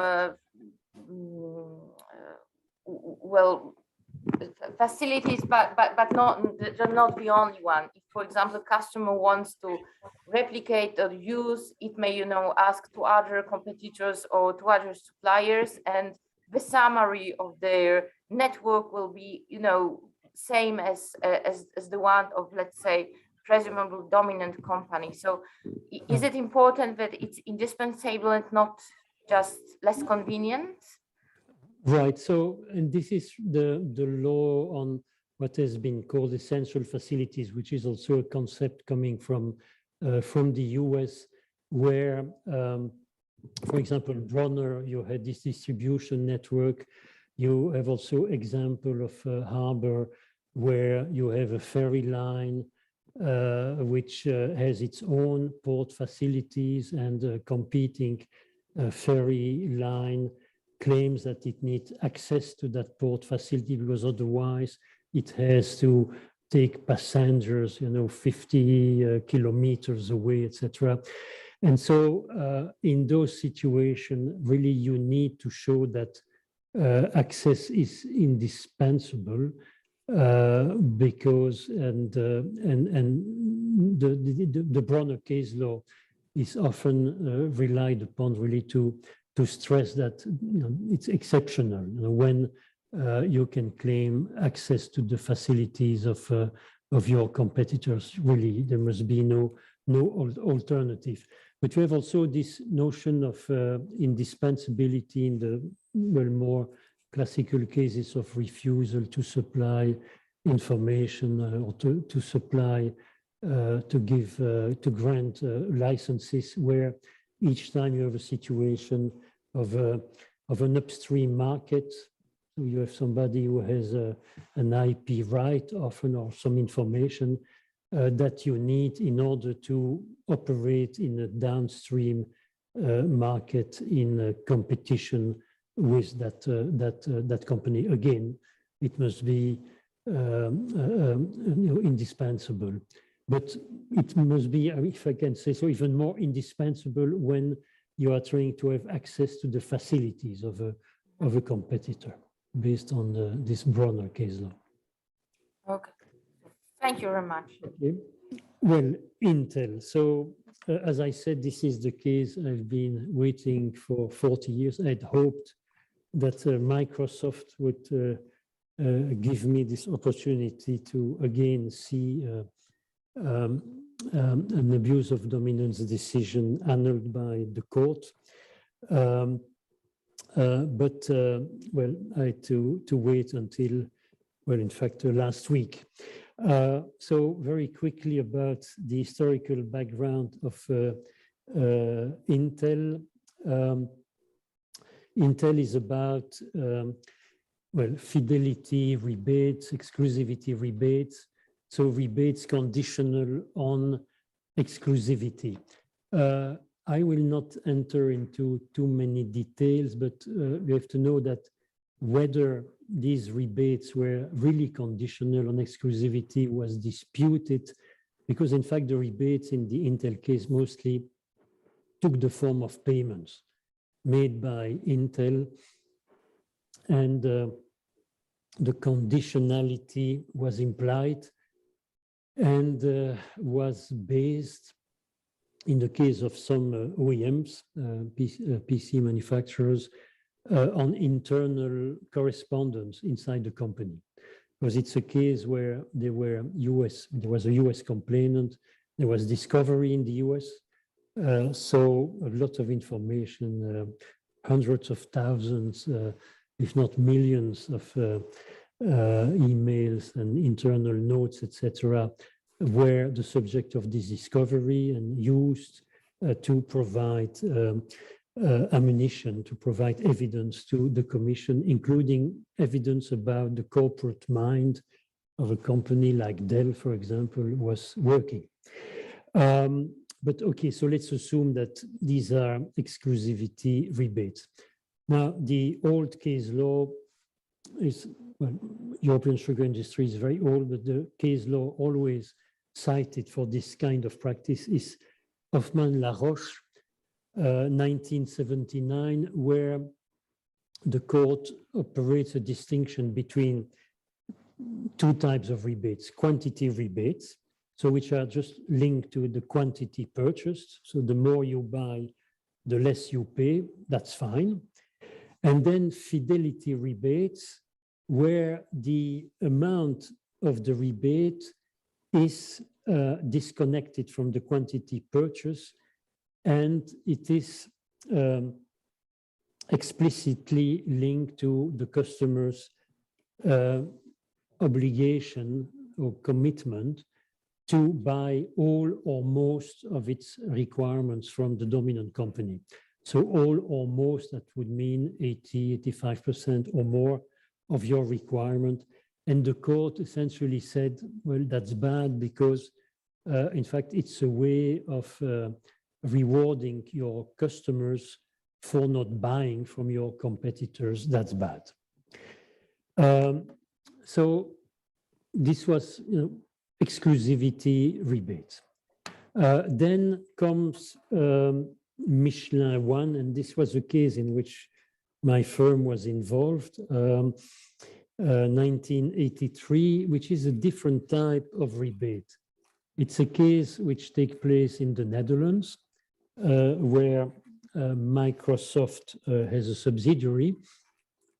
The product concern is truck tires, in which Michelin has a dominant position.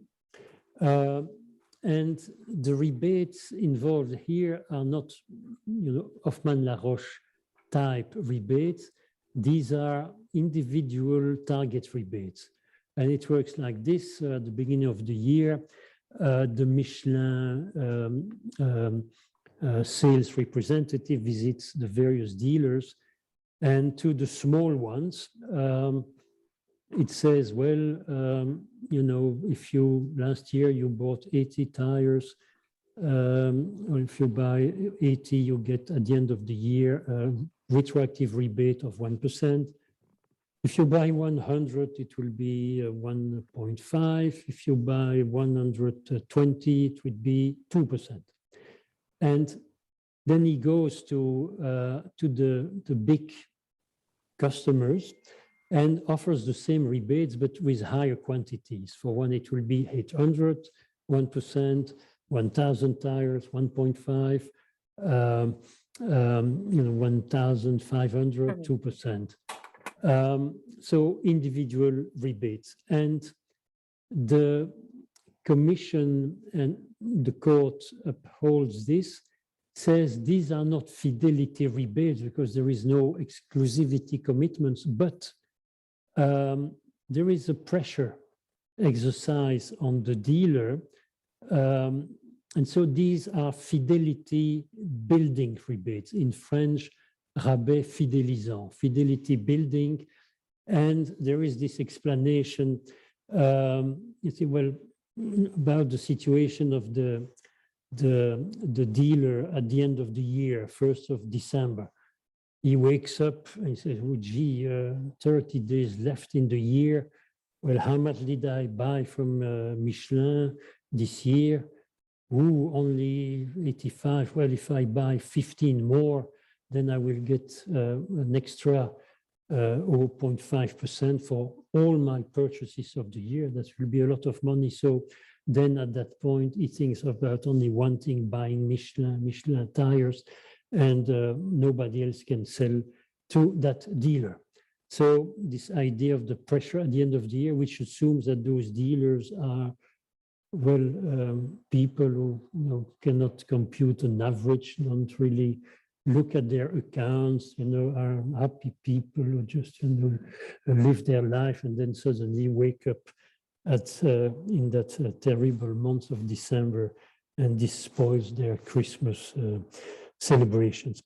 So that was the theory of harm of those fidelity building rebates. Now, the commission also said that these rebates were discriminatory because, you had different, quantities and the same rebate percentage, but the court, probably social-minded, said, no, it's good that the small ones can get the same rebates as the big ones, and so annulled that discriminatory angle of the finding of abuse. Also, there was the idea that those rebates were not really transparent, etc. So that added to the pressure the Commission said. But a new category was created, fidelity building. And then a few years later, in fact, 10 years later, we have Michelin 2. We were also involved in that case. And these were not target rebates, individualized rebates. This was a scale of rebates starting from, well, 10 to 5,000, which had been in place, Michelin told us, since 1906, and provided for, you know, higher and higher rebates the more you would buy. So if you would buy 100, you would get 0.5. If you, but there are many steps, 30 steps, and the more you would buy, the higher your rebate would be. And again, the Commission says this is a fidelity building rebate. Now, the interesting context of this case is that just like Michelin 1, there were no complainants. Michelin 1, it started because an association of Dutch dealers was complaining that Michelin had bought a dealership network. They didn't like it. And this caused, but the Commission finally did nothing about it. You know, there was really no antitrust issues about it. But then this, well, tempted the Commission to look into the rebate systems of Michelin. And same thing for Michelin too. There is nobody's complaining among Michelin's competitors. The complaint comes from a US company, Bandag, which is active in the retreading market, tire retreading, and was upset that Michelin had in fact entered its market in the US and it promised retaliation, you know, if Michelin would not stop. And the retaliation was a complaint to the Commission. But Michelin's competitors did not complain about Michelin's rebate scales. In fact, the Commission sent requests for information to, you know, Pirelli, Continental, Bridgestone, etc., Goodyear, asking whether they had problems with this system of rebates, and they all said, no, no, no, no, it's fine. In fact, we are all doing the same. And which caused, and I remember this episode, we were the Commission building with the head of the case handlers team, and there was a Michelin executive, and who said, you know, well, why are you, you know, challenging our rebate scheme? You know, everybody does this in the market.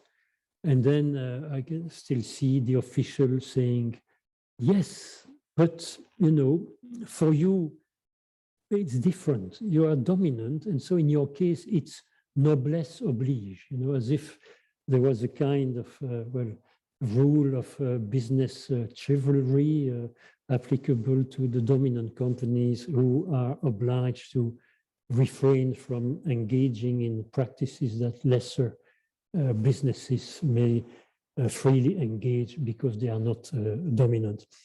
And then this case also went to court, the General Court, well, still called the Court of First Instance, which upheld the Commission decision. And it's in the judgment that was coined the famous special responsibility of dominant companies not to well, engage in practices that may affect competition. But okay, so fidelity building rebates, which can take the form of target rebates, general scales. Well, the common characteristic is that there is no, you know, explicit connection with exclusivity or quasi-exclusivity. Then we have the modernization debate, and Raphael will go back to this, which was a very intense debate inside the Commission, because, for example, a decision like Michelin 2 had been severely criticized by economists who said, well, the Commission is challenging practices which are not necessarily anti-competitive.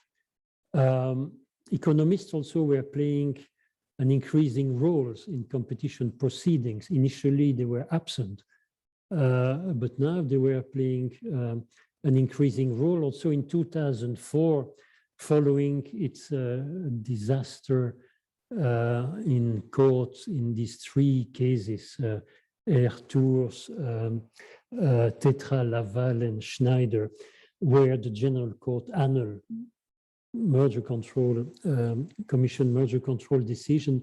So following that disaster, the Commission decided to have a chief economist with a team. In fact, Raphael himself was worked in the chief economist team at one point. And so there was an increasing discomfort about the formalism of the Commission's approach to Article 102. And modernization, I assume that this must have been also discussed in another course, another program in this program. Modernization took place at the end of the 90s, early 2000, to modernize the application of Article 101. So no more notification, the formalist approach was abandoned in favor of a more economic approach. And many people said this wind of modernization should also blow on Article 102. And so within the Commission, there were two factions, two camps. The traditionalist camp, led by the legal service, who said, well, we love Hoffmann-La Roche. Because with Hoffmann-La Roche, all we need to show is exclusivity. Now, if we have to engage in economic analysis, this will make our work and the work of Commission officials very difficult and will increase the risk that we will be overruled in court.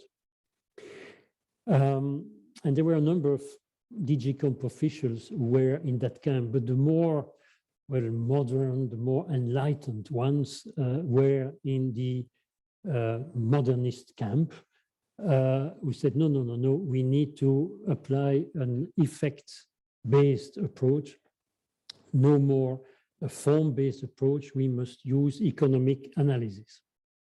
So hence this guidance paper. And I will not say too much about it because Raphael will certainly come back to it next week. But pay attention to the word guidance.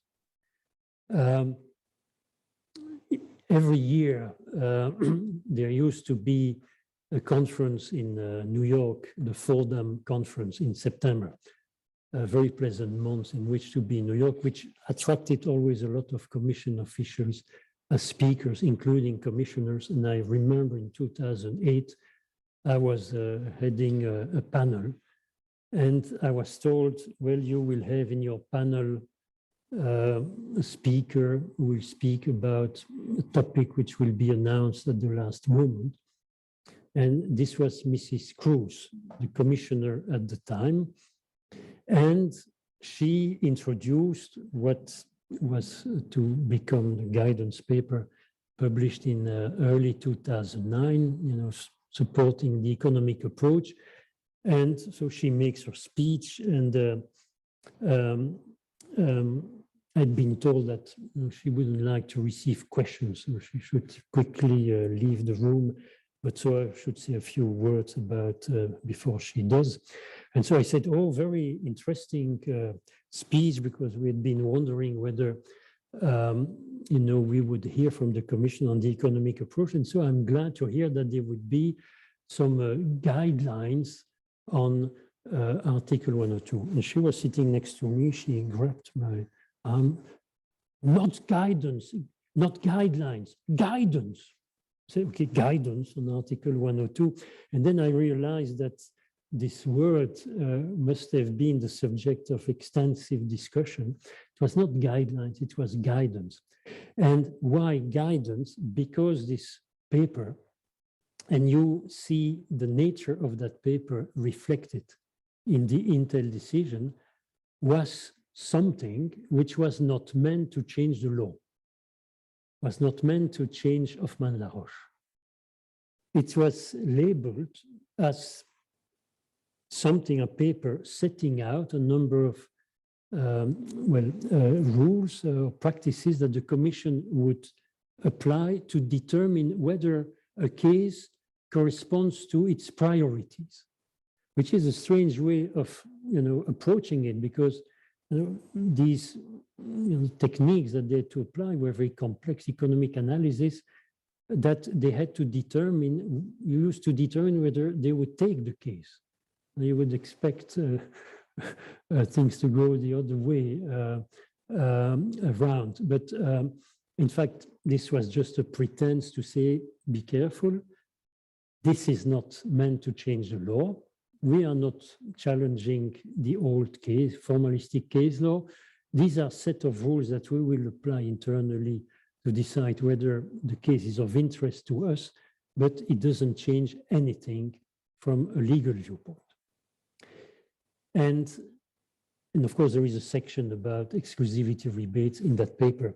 And you find that same structure in the Intel decision, where a very long decision about exclusivity rebates and something called naked restrictions, but essentially exclusivity rebates, where you have in the middle of that decision more than 100 pages of economic analysis, both qualitative and quantitative, the AEC test, but it's presented as something which is does not form part of the reasoning of the decision. It's a bit like in DVDs of the old days, where you would have the movie and then a bonus. So the economic analysis was a bonus to the decision. It didn't count. And so reflecting this, ambiguous, I would say hypocritical, and also a bit of sitting, between two chairs. Well, you know what happens when you do that eventually.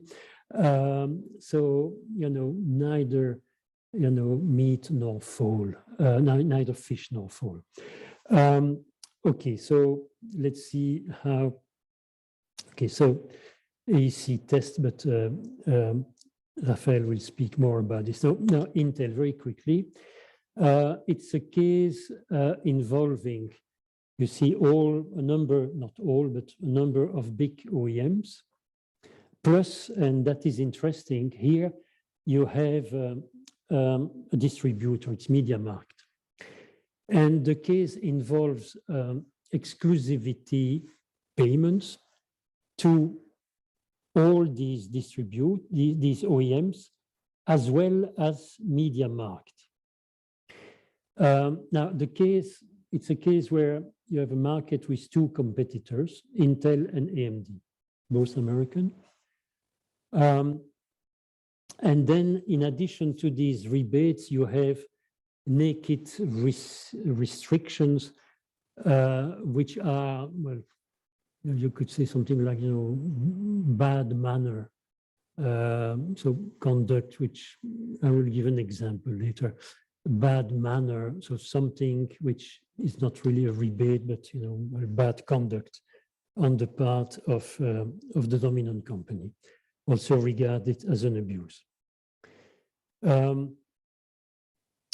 So these are the examples. Now, so the case is decided in 2000. The decision, Commission decision, is adopted in 2009. So the year, at the end of the year, in which the Commission issued the guidance paper. Of course, it's appealed at the time, the biggest fine, 1,060,000,000. It's appealed to the General Court, and which issues its judgment in 2004.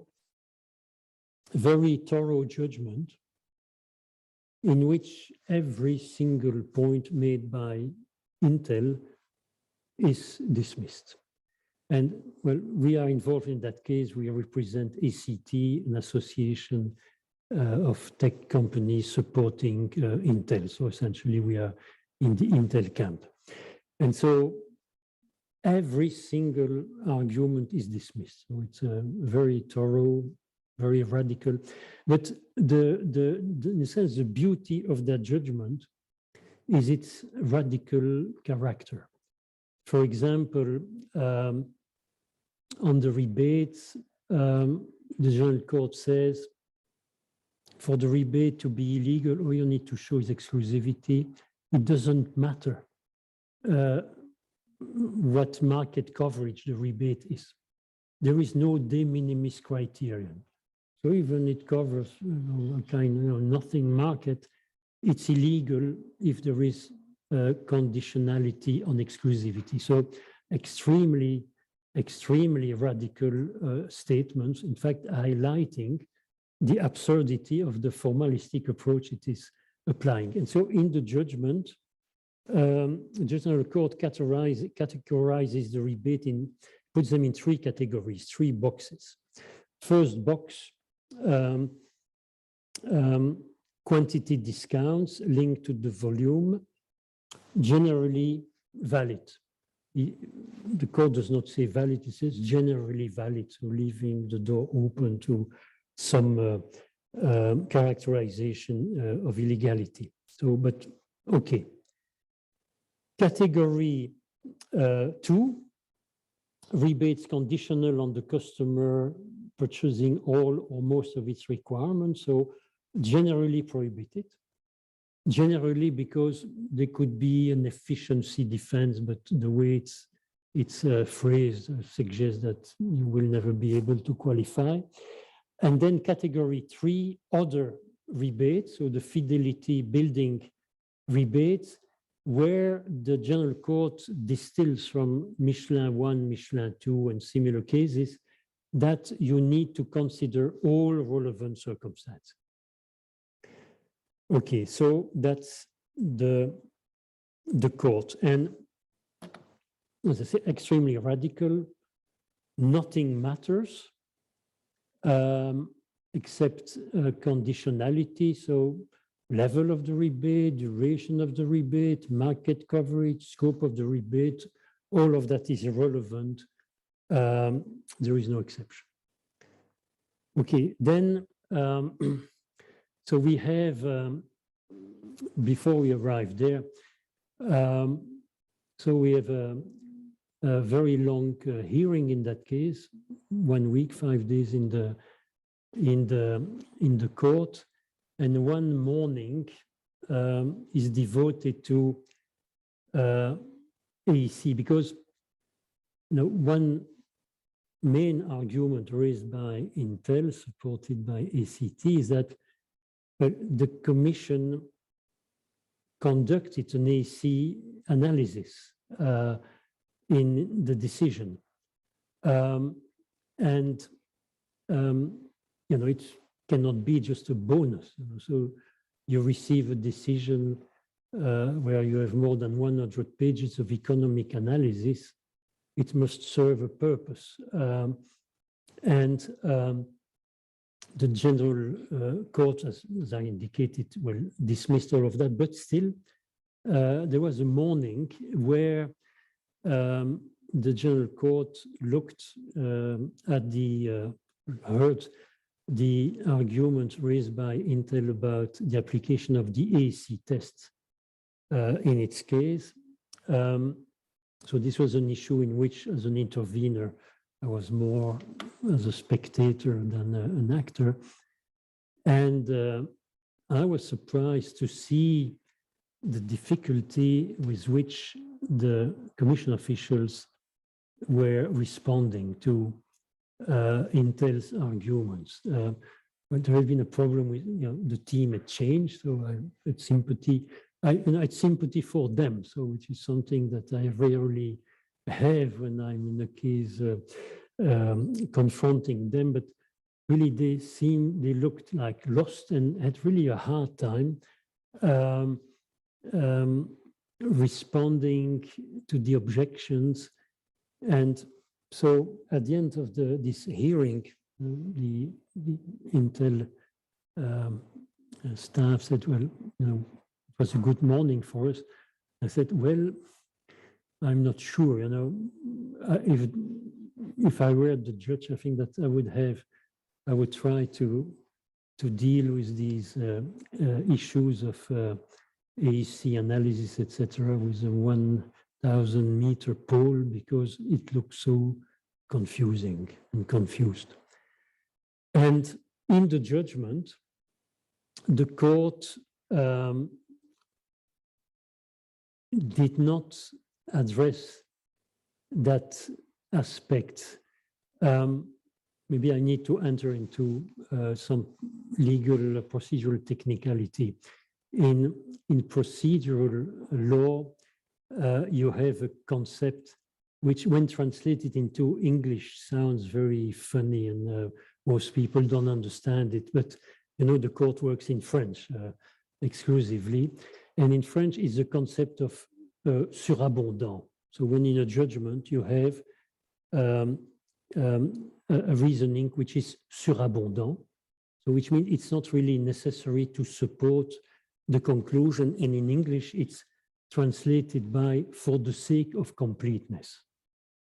So when you see for the sake of completeness in a judgment, in English, it's surabondant, so which means in fact, it doesn't count. And so in its judgment, the General Court addressed the economic analysis conducted by the Commission. But it only discussed the qualitative part of that analysis, the literary part, which of course it dismissed, but for the sake of completeness, because it was not part of the decision. But then the quantitative part, the AEC analysis, not one word. He said, anyway, we don't need to deal with this because it doesn't form part of the decision. The same was true for the qualitative part, but the quantitative part is something that they didn't want to touch. And as we will see, that's where the Court of Justice will find fault and will annul their judgment. Okay, so now, so this General Court judgment is extremely depressing because it's I mean, you see there is no way out, everything is lost. And Intel, in fact, is wondering whether to continue the fight and to appeal. Fortunately, they decide to go on. And so there is the hearing at the Court of Justice, very interesting. It's only one morning at the court. It's much shorter than at the General Court. And with very incisive questions from Advocate General Val, who was in charge of this case, now judge at the Court of Justice. And well, we have the Advocate General opinion where he recommends to the court to annul the General Court judgment. And especially as regards the characterization of rebates, as you can see, Advocate General Val says there are only two categories: generally valid, the quantity rebates, and then everything else, whether exclusivity or fidelity, building or what have you, should be put in the same bag, where you have to consider all relevant circumstances, including economic analysis. And then you have the judgment of the Court of Justice, which is also a very interesting judgment, which I think we were all surprised to see it coming, even though Advocate General Val said generated some expectations and some hopes. But this one, and especially how the court deals with the approach, something which I have not seen in any other case. So the court in its judgment acknowledges Hoffmann-La Roche, but then uses language, and there is a very strong connection between this judgment of the Court of Justice and another famous case, post-Denmark 1, which was also a case about pricing, where the court had started speaking the language of, well, economists. And here they speak it very extensively, saying, well, not every rebate is bad. Price competition, even coming from a dominant company, is legitimate. And offering lower prices is fine, as long as they can be matched by as efficient competitors. And so the court then says, acknowledges Hoffmann-La Roche and says, but this case law of Hoffmann-La Roche must be clarified, in French, précisé. And you know, this is extraordinary. The court says, well, there is Hoffmann-La Roche. They don't use the word presumption. Some people have said Hoffmann-La Roche is a presumption of illegality. You don't find that word in the judgment, but there is the idea that, well, if you just do nothing, you know, Hoffmann-La Roche will apply to you. But you, if the dominant undertaking submits during the administrative procedure on the basis of supporting evidence that its conduct was not capable of restricting competition and producing the alleged foreclosure effects, then the Commission is required to analyze the capacity of the rebate to foreclose. So it's a very clever way of overruling, without overruling Hoffmann-La Roche. It's still there, but if you defend yourself, something that normally everybody will do, presenting sufficient evidence, then Hoffmann-La Roche is disconnected, and you enter into the realm of the effect-based analysis. Absolutely remarkable. You know, the other categories, etc., they don't mention. So for pricing practices, especially rebates, and of course, when the court writes this, in fact, it describes what happened in the Intel case, where Intel, relying on works by the famous economist, US economist Shapiro, presented an AC analysis. And the Commission engaged in that debate, but thought that they could avoid judicial review by calling this something that does not count, which is there just to check that this case corresponds to our priorities. But the court says, well, the Commission must look at this analysis, engage in this economic analysis, and then extremely important paragraph 139, where the court then sets out the criteria that the Commission must consider. Of course, dominant extent of the dominance, share of the market covered by the challenge practice. For me, that's very important. And probably this will have lasting value, because this will apply no matter what kind of approach you apply. Market coverage, of course, directly contradicting the General Court, who said, well, there is even no de minimis exception. No, you have to look at market coverage.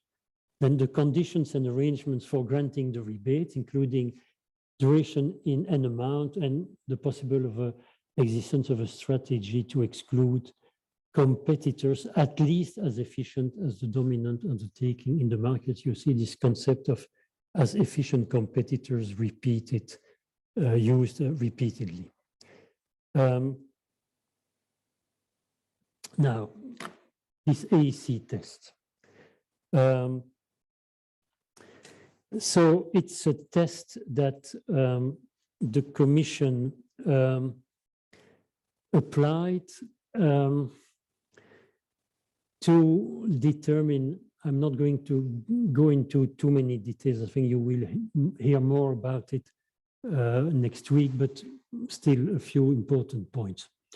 So instead of this old idea, you know, the pressure at the end of the year that you find in Michelin 1 and 2, here the idea is that when a dominant company offers a rebate, you have to assume that the customer will always buy a substantial proportion of its requirements from the dominant company.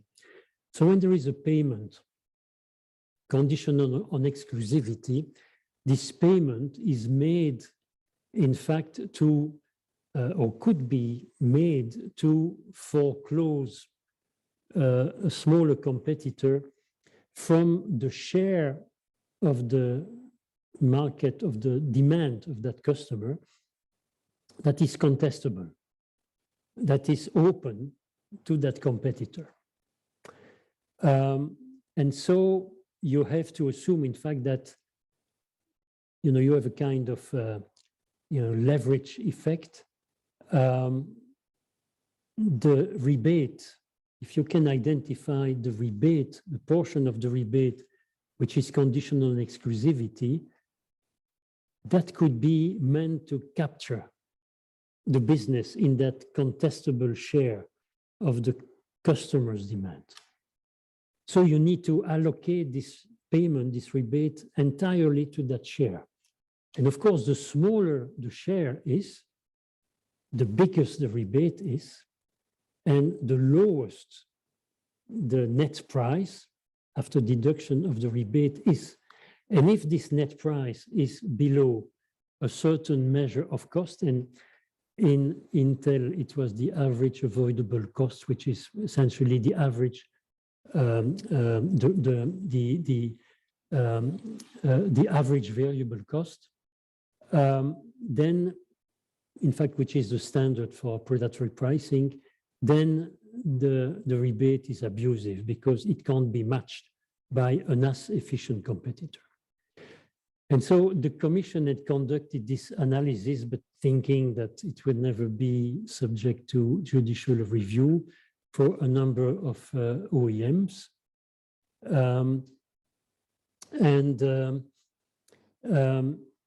On this, and the General Court had in fact refused, it omitted to address those calculations. I heard that in the previous version of the judgment, there was that section, but they thought it was so bad that they dropped it. And this is where the Court of Justice really caught the General Court, in a sense, by surprise, by saying, well, this economic analysis that you reviewed in your, for the sake of completeness reasoning, you omitted to consider Intel's objections about how the AC test had been applied in the Intel case. And it must have played an important role in the Commission determination, and so you should have reviewed it. And so the General Court's judgment is annulled because in the context of it, for the sake of completeness analysis, it did not dare to address the quantitative part of the Commission analysis, the AEC test. And the Court of Justice said, no, no, this is reviewable. And of course, if the general court said this is reviewable, maybe it would have been criticized by the Court of Justice. There are things that the Court of Justice can do that lower courts cannot. But I think there is a lot of common sense in this approach, because indeed, if you spend 100 pages of economic analysis, that you send this to the undertaking that you find so well harshly, you should not use that trick saying it doesn't count. It's a bonus to escape judicial review. Everything in your decision must be judicially reviewable. And so basically they called the commission's bluff this hypocrisy, saying, well, we have this guidance, not guidelines, and we have an economic analysis which is there, but in fact is not. So then the General Court judgment was annulled, and with instructions by the Court of Justice to the General Court to consider Intel's arguments about the AC test. There were other aspects, but I will skip to move to last week judgment on objective justification. There was an interesting issue of jurisdiction because two of the practices involved the supply of chips in China.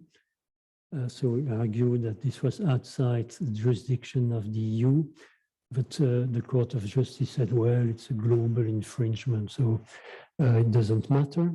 But this was also an interesting aspect with interesting statements by Advocate General Val on this point.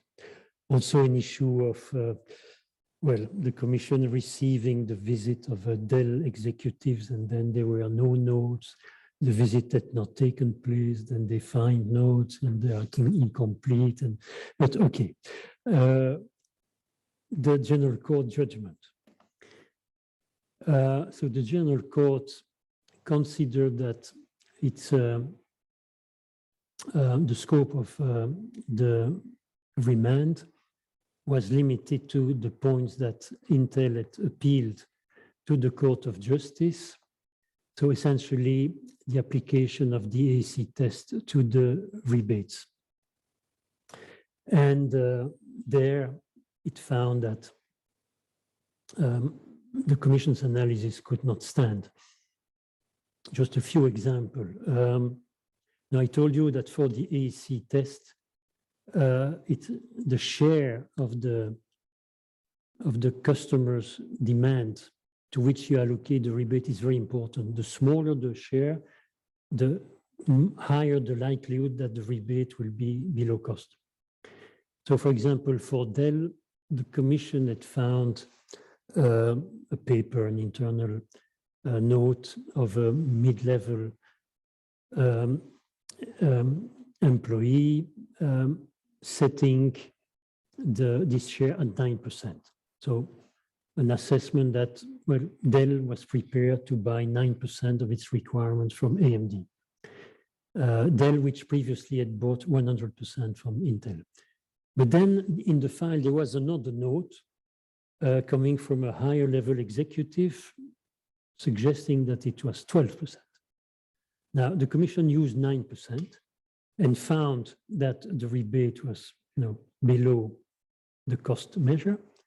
But if it would have used 12%, it was above. And so the General Court said, you have used a 9% figure, but the 12% figure is equally plausible. Any doubt must benefit the accused.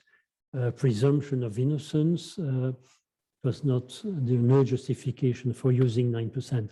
Also, sometimes the Commission had calculations for 1 quarter, because it was quarterly pricing, and extrapolated the result of that quarter below cost to, well, other quarters for which it had no information. The court said, well, you can't do that. You cannot assume that the bad numbers for 1 quarter can be extrapolated to the entire period, this kind of things. But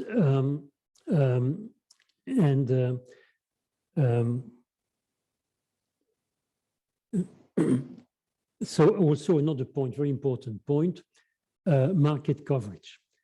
The Commission argued that there were some market share figures in its economic analysis, but the General Court said, yes, but this is not market coverage. You know, you have not analyzed the share of the market which is covered by the rebates. Now, the General Court, it made a calculation, on average 14%, but under the case law of the Court of Justice, the only information, the only materials that the judges can use is the information which existed at the time the decision was made. So the General Court said it was wrong for the General Court in 2014 to make this calculation, because this was not something that was made by the Commission. So the Commission did not have that information at the time. So it's on that basis that the decision was annulled. But the General Court did not annul the naked restrictions. And these naked restrictions are, for example, in the case of one of the companies based in China, that company was planning to buy AMD chips. An Intel employee hears about that, and he approaches them and say, well, maybe you should, think a bit further. Maybe you should delay your decision. And if you do that, well, I make you this payment so that, well, a few months from now, you can consider our offer. So this was a naked restriction. Another one was HP, Hewlett-Packard. Hewlett-Packard approaches Intel and tells them kind of bad news, good news story. Well, for our corporate desktop segment, we were always buying from you because of your reputation in business circle, but we have decided to, try AMD.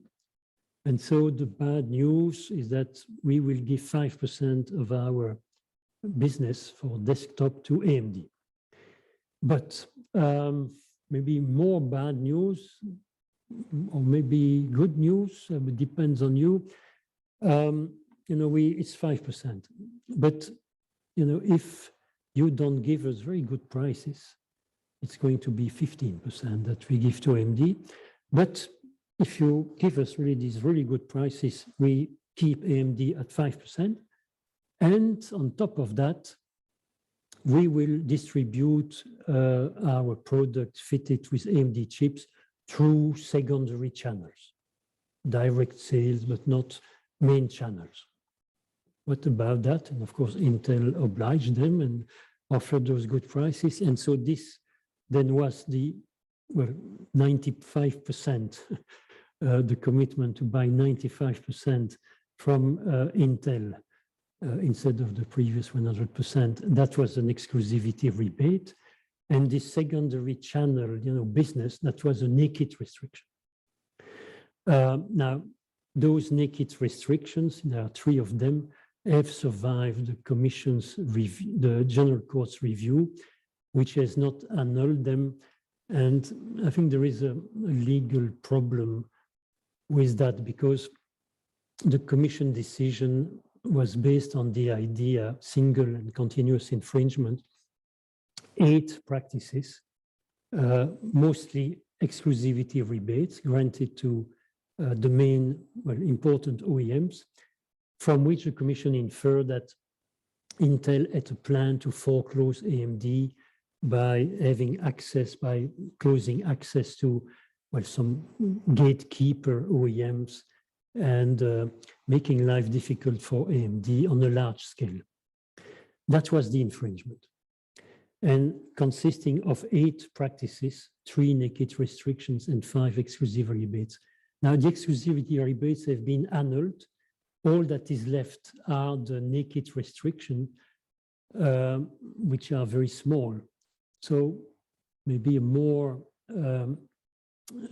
coherent ruling by the General Court would have been to annul completely the finding of infringement, which would have made it consistent with their other holding, which was to annul the fine, the 1,060,000,000 fine, also completely.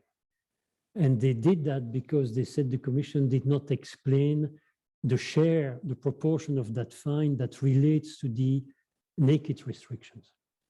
But well, these naked restrictions by themselves cannot support the finding of single and continuous infringement. So the whole thing should have been annulled, not just the 5 findings of infringement for the rebates.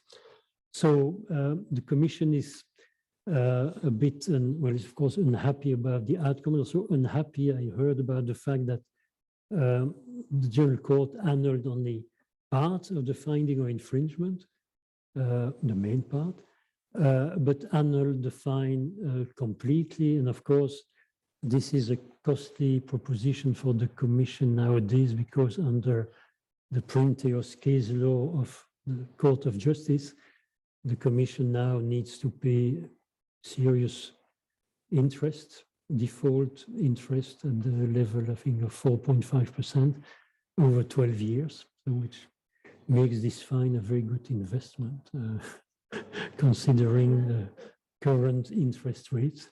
Well, so that's the end of this 12-year saga. So I was not sure I would see this in my lifetime, something like that. So I feel relatively happy. Well, but it's once every 40 years. So I think that from now on, you know, all the cases that are going before the General Court and the Court of Justice will be fully upheld, because with a case like this, the court has shown that it is independent from the Commission. So probably one like that is enough for a long time. So the Commission should not be too worried. Okay, so that comes to, we come to the end of this presentation. I spoke a lot and I have left no time for question. I think I'm over time, but if there is still one question, I can entertain it, but this is not an obligation. Okay, thank you very much, Jean-François, for today's lecture. Everyone, I see you next Friday. Thank you for joining. Happy to finish the module 6 next week. Thank you very much. Have a nice weekend all. Thank you. Thank you. Bye-bye. Voilà. Merci.